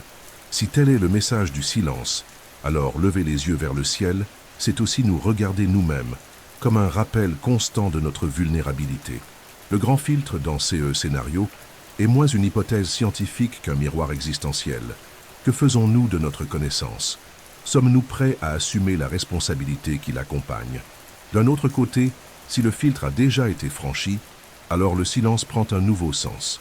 Peut-être que la vie est extrêmement rare et que nous sommes parmi les premières civilisations capables de contempler le cosmos et de chercher à le comprendre. Cela nous place non pas comme les survivants d'un univers hostile, mais comme les pionniers d'un avenir plein de possibilités. Un silence qui ne représente pas l'absence, mais l'attente. Un vide qui attend d'être rempli. Peut-être sommes-nous les premiers à franchir la frontière, à construire des ponts interstellaires, à allumer des lumières dans une galaxie encore endormie. L'hypothèse du grand filtre est donc à la fois une explication scientifique, une parabole d'avertissement et une invitation à la réflexion. Elle nous oblige à considérer que la vie intelligente peut être aussi fragile que rare et que chacune de nos décisions, sociales, politiques, écologiques ou technologiques, porte le poids non seulement du présent, mais aussi d'un destin commun possible. S'il existe des filtres sur le chemin, il nous appartient de découvrir si nous les avons déjà surmontés, ou si nous avançons encore vers eux sans le savoir. En attendant, nous continuons d'écouter, d'observer, de construire et de questionner, dans le silence mais non sans espoir. Dans l'immensité silencieuse du cosmos, la vie peut se dissimuler de multiples façons, souterraines, microscopiques, invisibles à nos capteurs chimiques. Mais si, au lieu de rechercher des micro-organismes ou des molécules, nous nous mettions à traquer CE que seule une civilisation technologique peut produire. Telle est la base du concept de technosignature, des indices détectables d'une technologie extraterrestre, des marques laissées par des civilisations avancées qui, comme la nôtre, transforment leur environnement, édifient des structures complexes, transmettent des informations et produisent de l'énergie à grande échelle.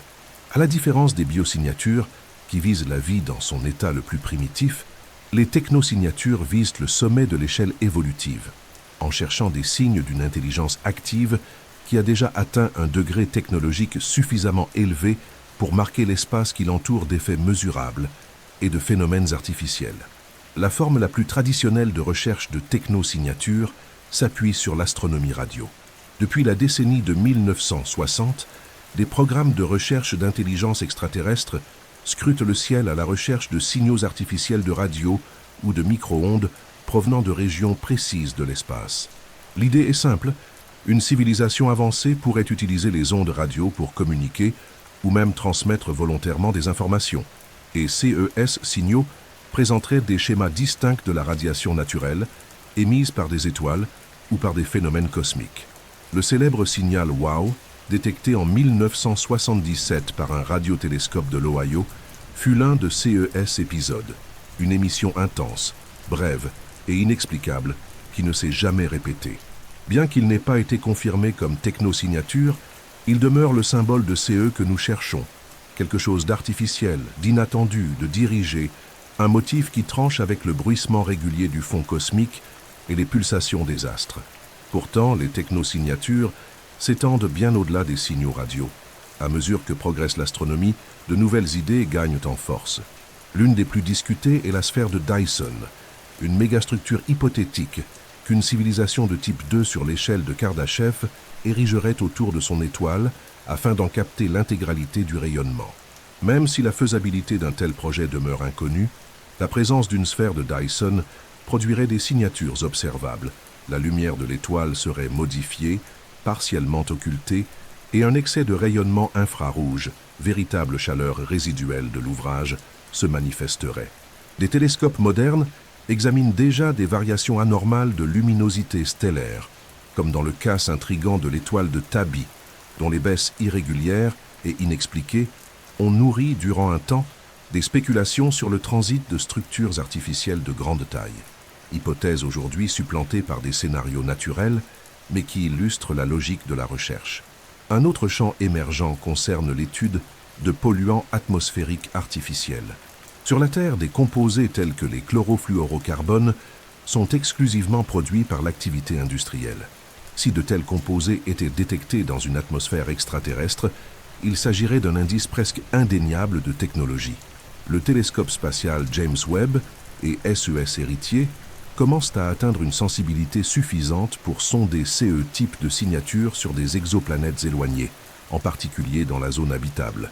La présence de lumière artificielle, comme des réseaux urbains nocturnes perceptibles depuis l'espace, ou même de grandes structures en orbite, entre également dans l'horizon des technosignatures possibles, bien que CES pistes demeurent aujourd'hui extrêmement difficiles à mettre en évidence. S'y ajoute la quête de signaux mathématiques ou d'algorithmes encodés dans des transmissions. Car les mathématiques constituent un langage universel et des motifs tels que des suites de nombres premiers, la constante pi ou certaines proportions privilégiées sont considérés comme d'excellents candidats pour une communication interstellaire, la marque intentionnelle d'une intelligence qui souhaite être comprise au-delà des barrières culturelles. Les technosignatures posent toutefois une question délicate, celle de la temporalité. Même si de nombreuses civilisations avancées existent dans l'univers, leur fenêtre de détectabilité peut être brève. Elles peuvent s'éteindre, désactiver leur système de communication ou migrer vers des modes d'existence indétectables, par exemple des sociétés numériques opérant à des échelles microscopiques et dissipant très peu d'énergie. Le temps devient alors l'obstacle principal. Peut-être sommes-nous au commencement de notre trajectoire technologique, tandis que d'autres espèces sont apparues et ont disparu il y a des millions d'années, ne laissant que des traces faibles et ambiguës. La recherche de technosignatures devient ainsi une entreprise à la fois scientifique et philosophique. La tentative de trouver non pas seulement de la vie, mais quelqu'un là-bas, doté de conscience, de curiosité, de langage et d'ingénierie, le reflet le plus direct de notre désir de contact et d'appartenance cosmique.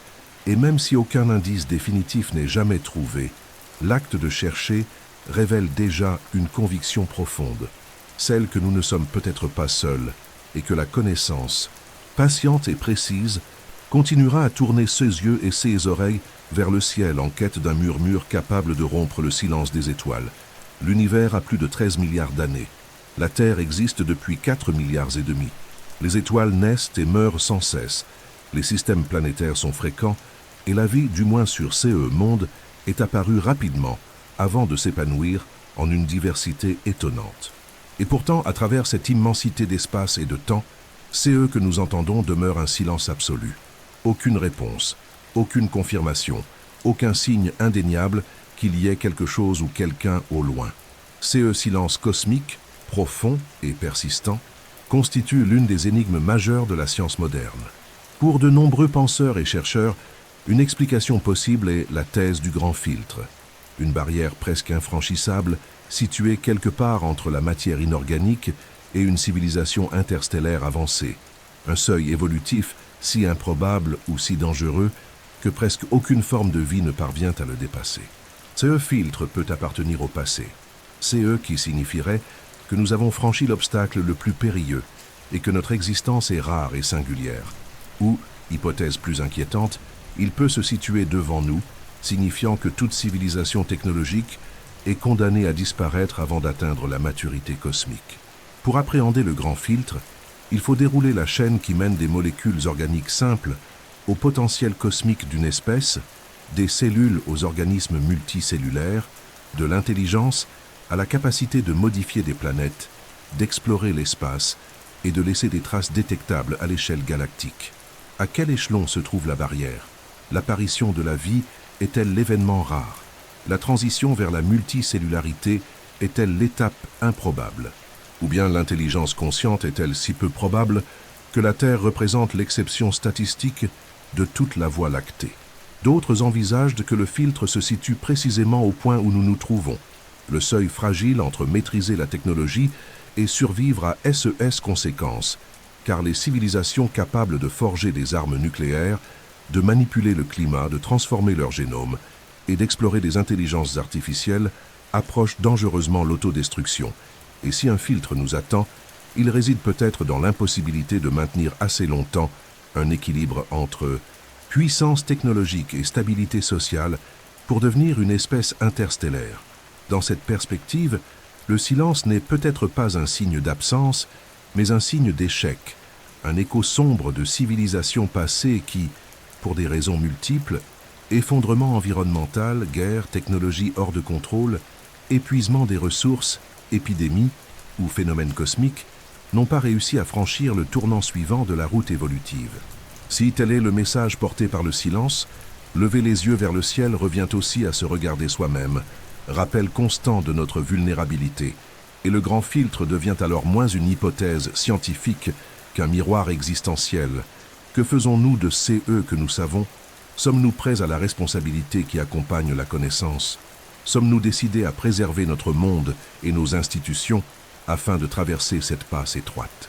À l'inverse, si le filtre appartient déjà au passé, le silence prend un sens nouveau. Peut-être la vie intelligente est-elle extrêmement rare et nous figurons parmi les premières civilisations capables de contempler le cosmos et de tenter de le comprendre. C'est eux qui feraient de nous des pionniers d'un avenir de possible, un silence qui n'exprime pas l'absence mais l'attente, un vide qui demande à être comblé par des voies encore à naître. La découverte de vie au-delà de la Terre, qu'elle soit microbienne, végétale, animale ou intelligente, ne sera pas seulement un événement scientifique.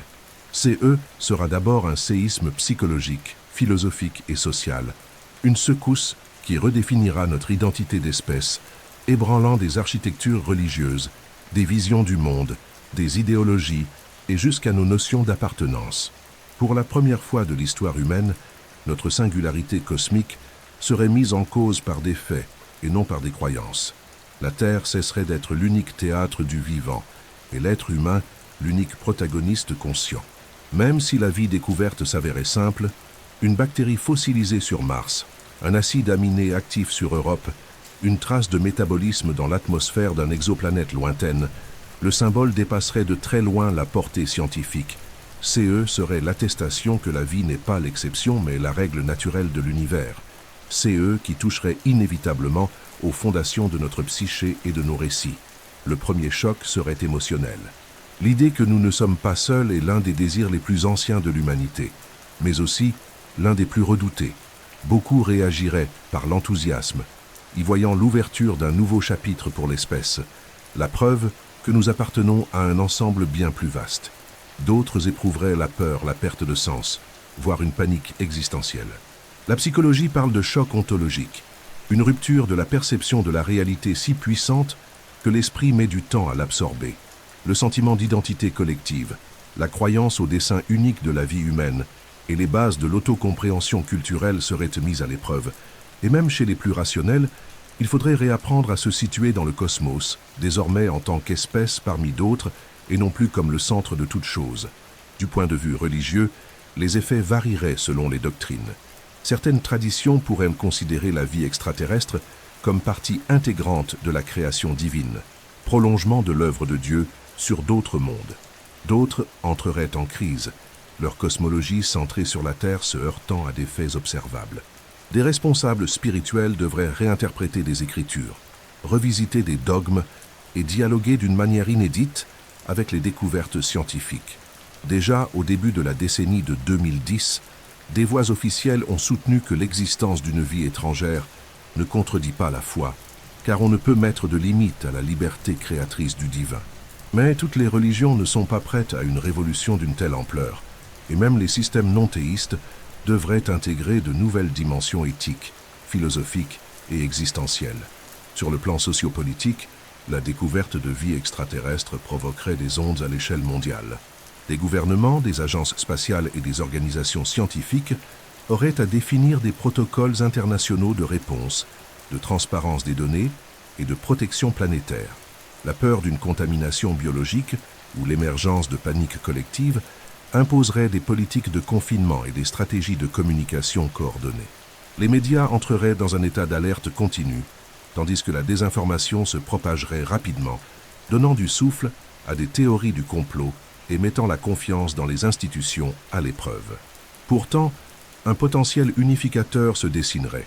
La perception partagée que tous les humains habitent la même planète, ces mêmes points bleus pâles dans l'océan cosmique, pourrait favoriser la naissance d'une conscience planétaire et déplacer le regard des clivages locaux vers une responsabilité commune. Et si la vie découverte était intelligente, l'échelle de l'impact deviendrait plus profonde encore. Nous entrerions dans l'ère du post-contact, même sans dialogue direct, rien qu'avec la certitude de l'existence d'autrui. Des philosophes, des linguistes, des anthropologues, des théologiens et des artistes devraient réinventer leur discipline. Comment comprendre un esprit apparu sur un autre monde, façonné par une autre biologie, une autre histoire, une autre logique? Comment gérer l'éventualité que notre civilisation ne soit ni la plus avancée, ni la seule? Des questions éthiques surgiraient immédiatement. Avons-nous le droit d'intervenir sur CES Monde? Comment garantir qu'un premier contact ne reproduira pas les dynamiques destructrices déjà observées dans notre propre histoire entre civilisations différentes? Comment protéger les deux parties d'une asymétrie capable d'écraser CE qui naît? À l'échelle individuelle, une telle découverte agirait comme un miroir intérieur. Pour beaucoup, elle magnifierait la beauté de l'existence, le sentiment d'appartenir à une trame universelle qui transcende le temps et l'espace. Pour d'autres, elle susciterait l'anxiété, un vertige de petitesse, l'impression de perdre la maîtrise de l'avenir. Les systèmes éducatifs devraient s'adapter, et la culture de masse absorberait inévitablement le thème, films, livres, musique et débats publics. La fiction scientifique deviendrait un terrain plus fertile encore, et l'art chercherait à traduire l'indicible, l'expérience nouvelle de savoir que nous ne sommes plus seuls. En somme, la découverte de vie extraterrestre serait une expérience collective sans précédent, un vrai séparateur d'époque, non seulement par l'évidence scientifique, mais par la transformation de nos récits, de nos croyances, de nos peurs et de nos espoirs, changeant la manière dont nous regardons le ciel et la manière dont nous nous regardons les uns les autres, point de départ possible d'une ère où, en rencontrant l'autre cosmique, l'humanité se retrouverait elle-même. Dans un univers plus ancien que 13 milliards d'années, le temps devient aussi crucial que l'espace lorsque l'on évoque la possibilité de rencontrer la vie au-delà de la Terre. Nous pensons souvent aux lieux où d'autres civilisations se trouveraient. Sur quelle planète, dans quelle galaxie, à quelle distance? Mais une question tout aussi décisive, peut-être plus troublante, est la suivante. Quand ont-elles existé?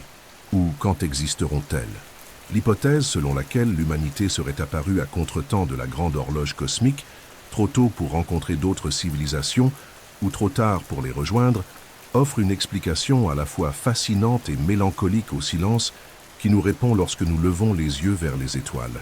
Si la vie intelligente est rare et que son émergence exige une chaîne d'événements improbables, depuis la formation de planètes rocheuses jusqu'à la conscience, alors nous sommes peut-être parmi les premiers êtres intelligents. Scénario du pionnier, où la Terre et sa civilisation technologique ouvrent la voie dans un univers encore jeune du point de vue biologique, car des étoiles semblables au Soleil continueront de briller durant des milliards d'années et les mondes les plus stables et les plus longuement habitables n'ont peut-être pas encore atteint l'apogée de leur potentiel. À l'inverse, nous avons pu arriver trop tard. D'autres civilisations auraient pu émerger il y a des milliards d'années, évoluer, se développer, explorer l'espace, puis disparaître. Dans ces tableaux, l'univers aurait été habité par des consciences et des cultures entières qui se sont effondrées pour des causes naturelles ou par autodestruction, ne laissant que des vestiges, de la poussière cosmique et des ruines qui échappent encore à nos instruments. La galaxie ressemblerait alors à une forêt fossilisée, des arbres qui jadis fleurirent, mais dont les graines ne survécurent pas autant. Cette hypothèse rejoint l'idée du grand filtre. Peut-être la plupart des civilisations ne durent-elles pas assez longtemps pour laisser des traces durables ou pour établir des contacts. Elles naissent, brillent brièvement, puis s'éteignent. Feu d'artifice solitaire perdu dans une obscurité sans fin. Entre ces extrêmes existe une variante intermédiaire. Nous sommes peut-être exactement dans la fenêtre qui ne convient pas, car le temps qu'un message interstellaire met à traverser la galaxie se compte en milliers d'années. Et si une civilisation lointaine nous a envoyé un signal, il voyage encore. Ou bien il est déjà passé et nous l'avons manqué de quelques décennies ou de quelques siècles, une poussière sur l'horloge cosmique, mais suffisante pour effacer la preuve d'une rencontre possible. La question temporelle touche enfin à notre propre précipitation. L'humanité vit à un rythme accéléré, dans une époque où la technologie transforme en quelques décennies CE qui, jadis, exigeaient des millénaires, alors que l'univers opère sur des échelles bien plus lentes, des étoiles vivent des milliards d'années, et des galaxies se heurtent à travers des airs. Comparés à CES horloge, nos siècles sont des instants. Il se peut que la vie intelligente soit un phénomène qui surgisse et disparaisse rapidement, une étincelle biologique dans un univers somnolent entre de rares lueurs, et s'il en est ainsi, le seul contact possible sera avec le passé, au moyen de ruines, de signaux anciens, de technologies mortes. Le présent du cosmos peut être vide, même si le passé fut plein de voix que nous n'avons pas su entendre à temps.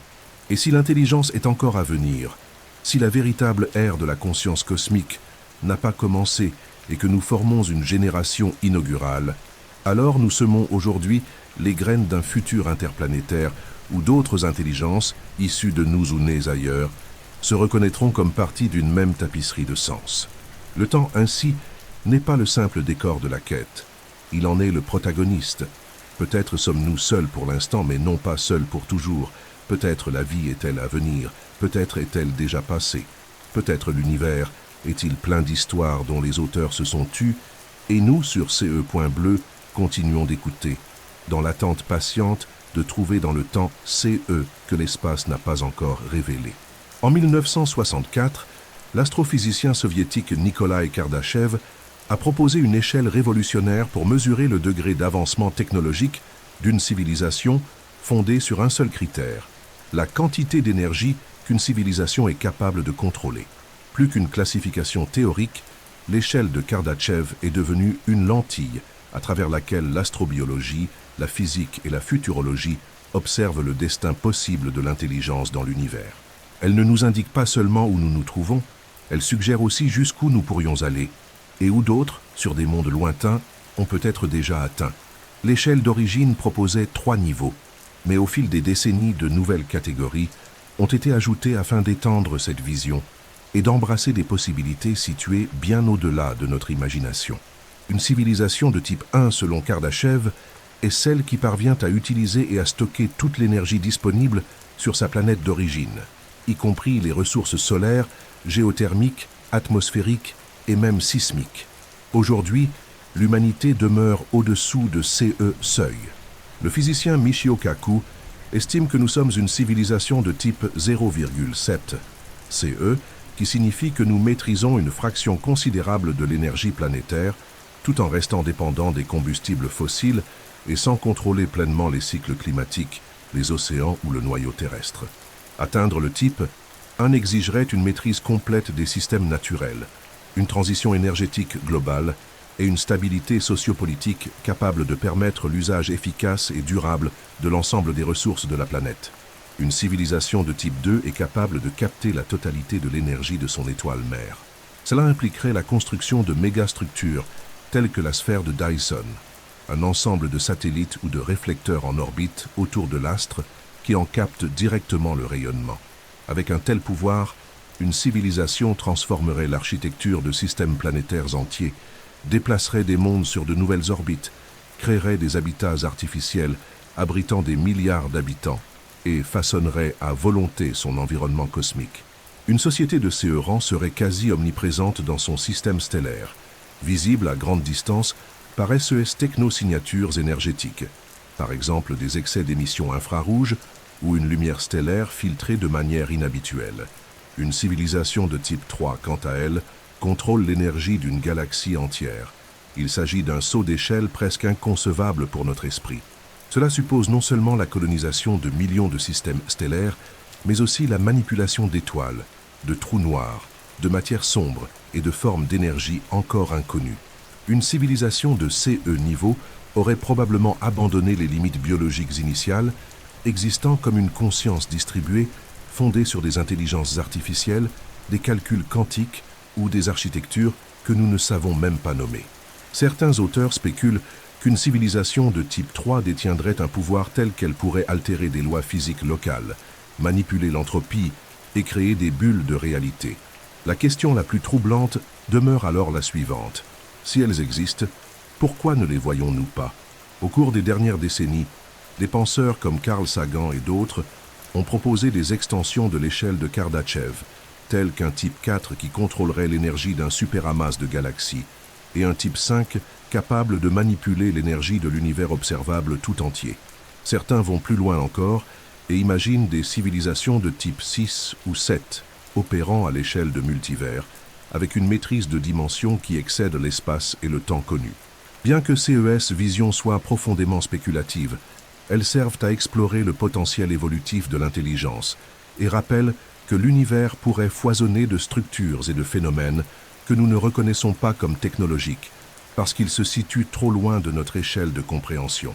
Cette perspective du progrès soulève cependant des alertes. Entre le type 0 et le type 1 se trouve peut-être la phase la plus critique de la survie, le moment où une civilisation développe un pouvoir suffisant pour se détruire, alors qu'elle n'a pas atteint la maturité technologique ni éthique pour se protéger d'elle-même. Cela nous place, nous autres humains, dans une zone de risque. L'escalade technologique qui pourrait nous mener au type 1 peut tout autant nous conduire à l'extinction si elle n'est pas accompagnée de responsabilités collectives, d'éducation scientifique et de gouvernance mondiale. La force de l'échelle de Kardashev ne tient pas seulement à sa simplicité numérique, mais à sa profondeur philosophique. Elle nous oblige à penser l'avenir en termes cosmiques. Elle demande quelle est notre place dans le temps, quelles sont nos limites, et surtout existe-t-il déjà quelque part des civilisations de type 2 ou de type 3 qui observent en silence, ou sommes-nous les premiers à emprunter ces chemins? Peut-être que leurs œuvres se trouvent déjà sous nos yeux, dans des galaxies anomales, dans des courbes de lumière que nous ne parvenons pas à expliquer, dans des spectres que nous reléguons.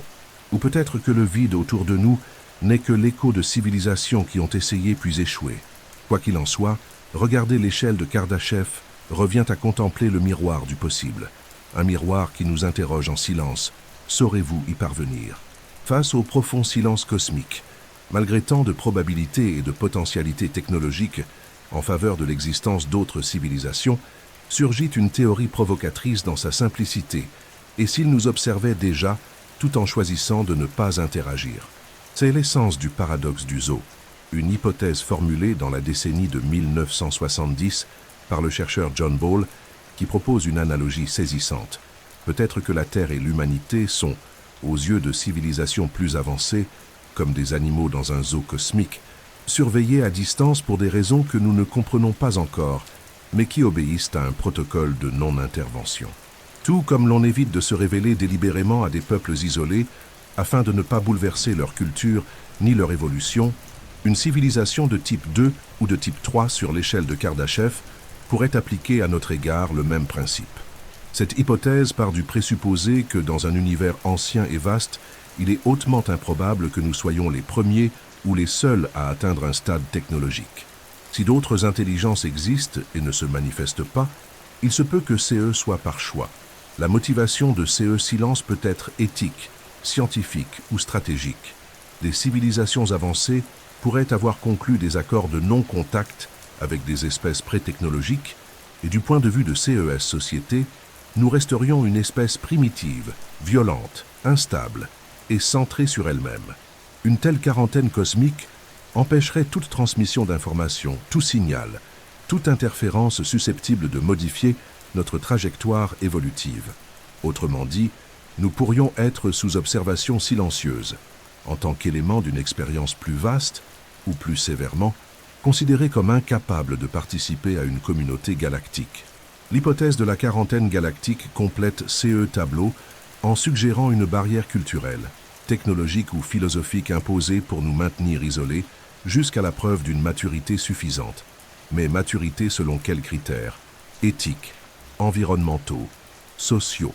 Il se peut que le seuil du contact ne soit pas seulement l'avancement technique, mais la capacité à préserver sa planète, à résoudre conflits internes, à abolir les armes de destruction massive, à montrer un intérêt véritable envers d'autres formes de vie. Autant d'objectifs qui relèvent encore aujourd'hui davantage de l'aspiration que du réel. Nous pourrions être perçus comme un risque, ou comme une civilisation en transition qui n'a pas prouvé sa fiabilité. Cette théorie, bien qu'elle soit spéculative, touche à une idée profondément philosophique, l'humilité cosmique. Elle nous oblige à considérer que nous ne sommes pas les protagonistes de l'histoire universelle, mais des observateurs temporaires d'une scène bien plus vaste, sans accès aux coulisses.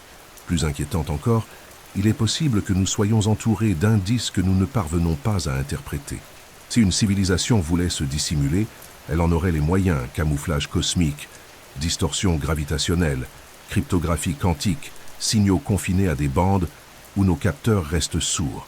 Dans CE cadre, l'absence de preuve ne serait pas une preuve d'absence, mais le produit d'un isolement savamment imposé. Il existe aussi une version plus sombre. Et si nous avions déjà été contactés, mais que les signes ont été ignorés, mal interprétés ou volontairement occultés. À travers l'histoire, des récits de phénomènes inexpliqués, de lueurs dans le ciel, de bruits étranges et de mythes d'êtres venus d'en haut apparaissent dans des cultures multiples. La science explique la plupart de CES témoignages par des causes naturelles ou folkloriques. Mais le paradoxe du zoo suggère qu'une fraction pourrait être la trace de contacts discrets, d'épreuves, d'observations. Il est même possible que l'humanité soit régulièrement évaluée et qu'elle échoue. Il existe pourtant une lecture plus positive. Le silence peut relever de la protection. Des civilisations avancées pourraient savoir que l'univers est un milieu dangereux peuplé de prédateurs technologiques et pratiquer la discrétion par prudence, non par indifférence. Se rendre visible expose à des périls. Dans cette logique, elle préserverait aussi les planètes en développement. La Terre ferait alors partie d'un réseau discret, surveillée et protégée jusqu'à CE, qu'elle soit prête à prendre place sur la carte cosmique. Au fond, le paradoxe du zoo et l'hypothèse de la quarantaine galactique parlent davantage de nous que des autres. Ils révèlent notre impatience de contact, notre crainte d'abandon, notre besoin d'appartenir et notre peur de ne pas être jugé digne. Tandis que nous écoutons le silence des étoiles, l'univers attend peut-être que l'humanité se regarde elle-même et prouve, non par des slogans ni par des satellites, mais par des choix, qu'elle mérite d'être entendue. Lorsque ce moment viendra, si toutefois il vient, il se peut que le zoo se change en forum, la quarantaine en invitation et le silence en réponse. Depuis les débuts de la science moderne, une question plane en toile de fond de toutes nos enquêtes sur le cosmos. La vie est-elle une rareté statistique ou une inévitabilité naturelle? Ce dilemme n'est pas seulement scientifique, il est profondément existentiel. Si la vie est une exception, un événement improbable qui ne s'est produit qu'une seule fois sur une planète périphérique d'une étoile ordinaire, alors nous sommes un accident cosmique, une anomalie parmi des trillions de possibilités avortées.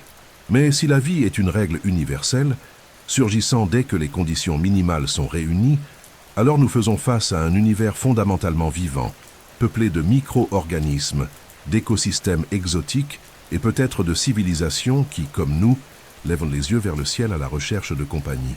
Le débat reste ouvert car, à ces jours, nous ne possédons qu'un seul exemple confirmé de vie, la Terre elle-même. D'un point de vue statistique, l'argument en faveur de la vie comme règle est puissant. La Voie lactée contient environ 200 milliards d'étoiles et au moins 100 milliards de planètes selon les estimations les plus prudentes. Parmi elles, des milliards se trouvent dans la zone habitable, avec un potentiel pour l'eau liquide. Et nous savons que les ingrédients de base de la vie, carbone, hydrogène, oxygène, azote, phosphore, sont largement distribués dans l'univers. Des composés organiques ont été identifiés dans des comètes, des météorites, des nuages interstellaires et même dans les atmosphères d'exoplanètes. Si ces ingrédients sont communs, pourquoi la vie serait-elle rare? La logique évolutive suggère qu'une fois commencée, la vie tend à se propager, se diversifier et persister. Sur Terre, elle est apparue rapidement après le refroidissement du globe et a résisté à 5 extinctions massives, prospérant même dans les environnements les plus extrêmes. À l'inverse, l'absence de toute détection au-delà de la Terre soulève la possibilité que la vie, bien qu'en théorie envisageable, soit extrêmement rare. L'apparition de structures autoréplicatives pourrait être un événement si improbable que la Terre serait une exception statistique, le seul monde où tous les facteurs ont coïncidé parfaitement. Cette vision est renforcée par la complexité des transitions de la chimie vers la biologie vers l'intelligence et de l'intelligence vers la technologie. Chacune de ces étapes comporte des obstacles que peu de biosphères franchiraient. Le paléontologue Stephen Jay Gould soutenait que l'évolution est profondément contingente, remplie de bifurcations imprévisibles. Si l'on rebobinait le film de la vie pour le rejouer, le résultat serait probablement totalement différent, et l'intelligence consciente pourrait ne jamais apparaître. Certains défendent aussi l'idée que la vie peut être commune, mais invisible à nos yeux. Elle pourrait exister sous des formes que nous ne reconnaissons pas comme vivantes, avec des biochimiques alternatives à base de silicium, d'ammoniac ou de solvants non aqueux. Elle pourrait prospérer dans des milieux jugés autrefois inhospitaliers, océans souterrains, atmosphères de planètes gazeuses ou même nuages interstellaires. Nos méthodes de détection sont inévitablement biaisées par la biologie terrestre. Nous cherchons l'oxygène, le méthane, le carbone, l'eau, mais si la vie respirait un autre gaz, croissait à d'autres échelles de temps, de vitesse et de conscience. Dans CECAS, l'univers pourrait être rempli de vie, mais nous n'avons pas encore appris à la reconnaître. Le débat s'alimente aussi de l'absence de signaux technologiques. Si la vie intelligente est une règle, pourquoi n'entendons-nous aucune transmission? Pourquoi n'observons-nous aucune mégastructure? Pourquoi n'avons-nous pas détecté de traces indéniables de civilisations de type 2 ou 3 sur l'échelle de Kardashev? Cette absence a conduit au paradoxe de Fermi, à l'hypothèse du grand filtre et à l'idée que l'intelligence est peut-être autolimitée, un phénomène fragile et passager qui s'éteint presque toujours avant de s'étendre.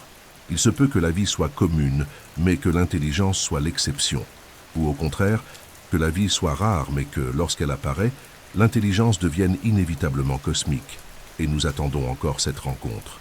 La science avance lentement, fragment par fragment. Les découvertes d'acides aminés dans des météorites, d'océans liquides dans des lunes glacées, d'atmosphères exoplanétaires contenant des composés organiques et de micro-organismes terrestres capables de survivre sans lumière, chaleur ou oxygène, toutes ces observations élargissent la zone de plausibilité de la vie. Mais aucune ne nous a encore offert une seconde genèse. C'est exactement CE qui manque. Le second exemple, la preuve définitive que la vie n'est pas exclusive à la Terre. CE pourrait être un microbe sur Mars, une cellule fossilisée sur Encelade ou une trace atmosphérique sur une exoplanète lointaine. Avec CE second exemple, le débat cesserait d'être théorique. L'exception deviendrait la règle.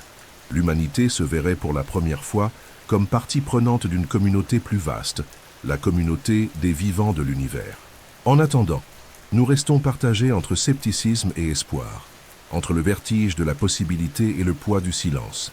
La vie comme règle ou comme exception n'est pas seulement une question scientifique, c'est une interrogation sur CE que nous sommes, sur CE que signifie être vivant, et sur la question de savoir si l'univers partage l'étincelle qui vibre en nous. Tant que cette question n'aura pas trouvé réponse, nous continuerons à écouter, à explorer et à imaginer. Car au fond, chercher la vie ailleurs, c'est poursuivre la quête de nous-mêmes. Au terme de toutes les questions sur les planètes, les équations, les filtres et les signaux, demeure une vérité silencieuse, presque sacrée. Chercher la vie au-delà de la Terre, c'est chercher à comprendre qui nous sommes. Cette quête, même parée d'apparence scientifique et exploratoire, est aussi un voyage spirituel, philosophique et profondément intime. Quand nous braquons nos télescopes vers le ciel, envoyons des sondes sur Mars ou écoutons le silence du vide, nous faisons plus que chercher des extraterrestres. Nous essayons de répondre aux plus anciennes questions de l'humanité. D'où venons-nous? Pourquoi existons-nous? Sommes-nous seuls? Et si nous ne le sommes pas, qu'est-ce que cela révèle de nous? La science moderne a transformé CE désir ancestral en méthodologie, en mission et en technologie de pointe. Mais derrière les capteurs, les formules et les spectromètres battent des cœurs humains emplis d'attentes. Chaque nouvelle exoplanète découverte, chaque molécule organique identifiée dans une comète, chaque ombre observée dans l'atmosphère d'un monde lointain, transporte l'espoir discret que, peut-être, nous ne sommes pas une singularité isolée, mais l'expression d'un univers qui engendre la vie comme conséquence naturelle de sa complexité. La recherche de la vie extraterrestre révèle aussi combien nous avons évolué et combien il nous reste à apprendre. Durant des siècles, nous avons cru que l'univers tournait autour de nous. Ensuite, nous avons découvert que nous étions un parmi des milliards de mondes. À présent, nous comprenons que même la vie pourrait ne pas être exclusive. Cette évolution de perspective nous rend plus humbles, plus attentifs, plus reliés au tout. La Terre, vue de l'espace, est un point bleu pâle entouré de fragilité. Savoir qu'il pourrait y avoir d'autres formes de vie ailleurs, même simples, microbiennes ou hypothétiques, nous rappelle que la vie est rare, précieuse et vulnérable, et qu'elle mérite d'être protégée ici comme partout où elle existe. Cette quête nous force aussi à projeter l'avenir. Si un jour nous trouvons la vie, ou si c'est nous qui la portons sur d'autres mondes, nous devrons repenser nos responsabilités. Comment traiterons-nous d'autres formes d'existence? Comment équilibrerons-nous curiosité scientifique et respect écologique? Serons-nous prêts à cohabiter, dialoguer, coexister? La rencontre avec le autre, microbien ou conscient, exigera une réinvention éthique, politique et culturelle. Et peut-être que la plus grande transformation ne se produira pas dans l'espace, mais en nous. Comprendre que l'univers peut être vivant, c'est aussi comprendre que nous faisons partie de quelque chose d'infiniment plus vaste, mystérieux et connecté. Ainsi, lorsque nous levons les yeux vers le ciel en quête de signaux, nous faisons bien plus que scruter des étoiles. Nous reconnaissons notre désir de sens, notre soif d'appartenance, notre inquiétude face au mystère. La science, dans CE cadre, est plus qu'une méthode. C'est une langue de l'âme humaine tentant de déchiffrer les codes d'un cosmos qui n'a pas encore répondu, mais qui, peut-être, attend le moment opportun pour être compris. Et même si nous ne trouvons jamais la vie au-delà de la Terre, cette recherche nous a déjà donné un trésor inestimable, un nouveau regard sur nous-mêmes. Elle nous a appris que nous sommes fragiles, mais d'une résilience étonnante, que nous sommes petits mais dotés d'une imagination assez puissante pour atteindre des galaxies lointaines avec l'esprit, sinon avec les pas, que nous sommes seuls pour l'instant, mais non abandonnés. Car dans chaque tentative d'écoute, chaque sonde lancée, chaque image captée, résonne la certitude que la vie, au moins ici, a eu le courage de se chercher elle-même au sein de l'infini. Ainsi, la recherche de vie extraterrestre cesse d'être une enquête strictement astrobiologique et se révèle, dans son essence la plus profonde, comme une déclaration d'identité. Nous cherchons la vie dans l'univers parce que nous désirons intimement savoir si nous appartenons à quelque chose de plus grand. Et peut-être que cette quête n'a jamais concerné les autres, mais nous-mêmes, le miracle d'exister, le silence qui nous façonne et l'espérance éternelle qu'en quelques points du ciel surgira une réponse à la hauteur de la question qui nous anime depuis toujours. Qui sommes-nous dans cet univers vaste et mystérieux ?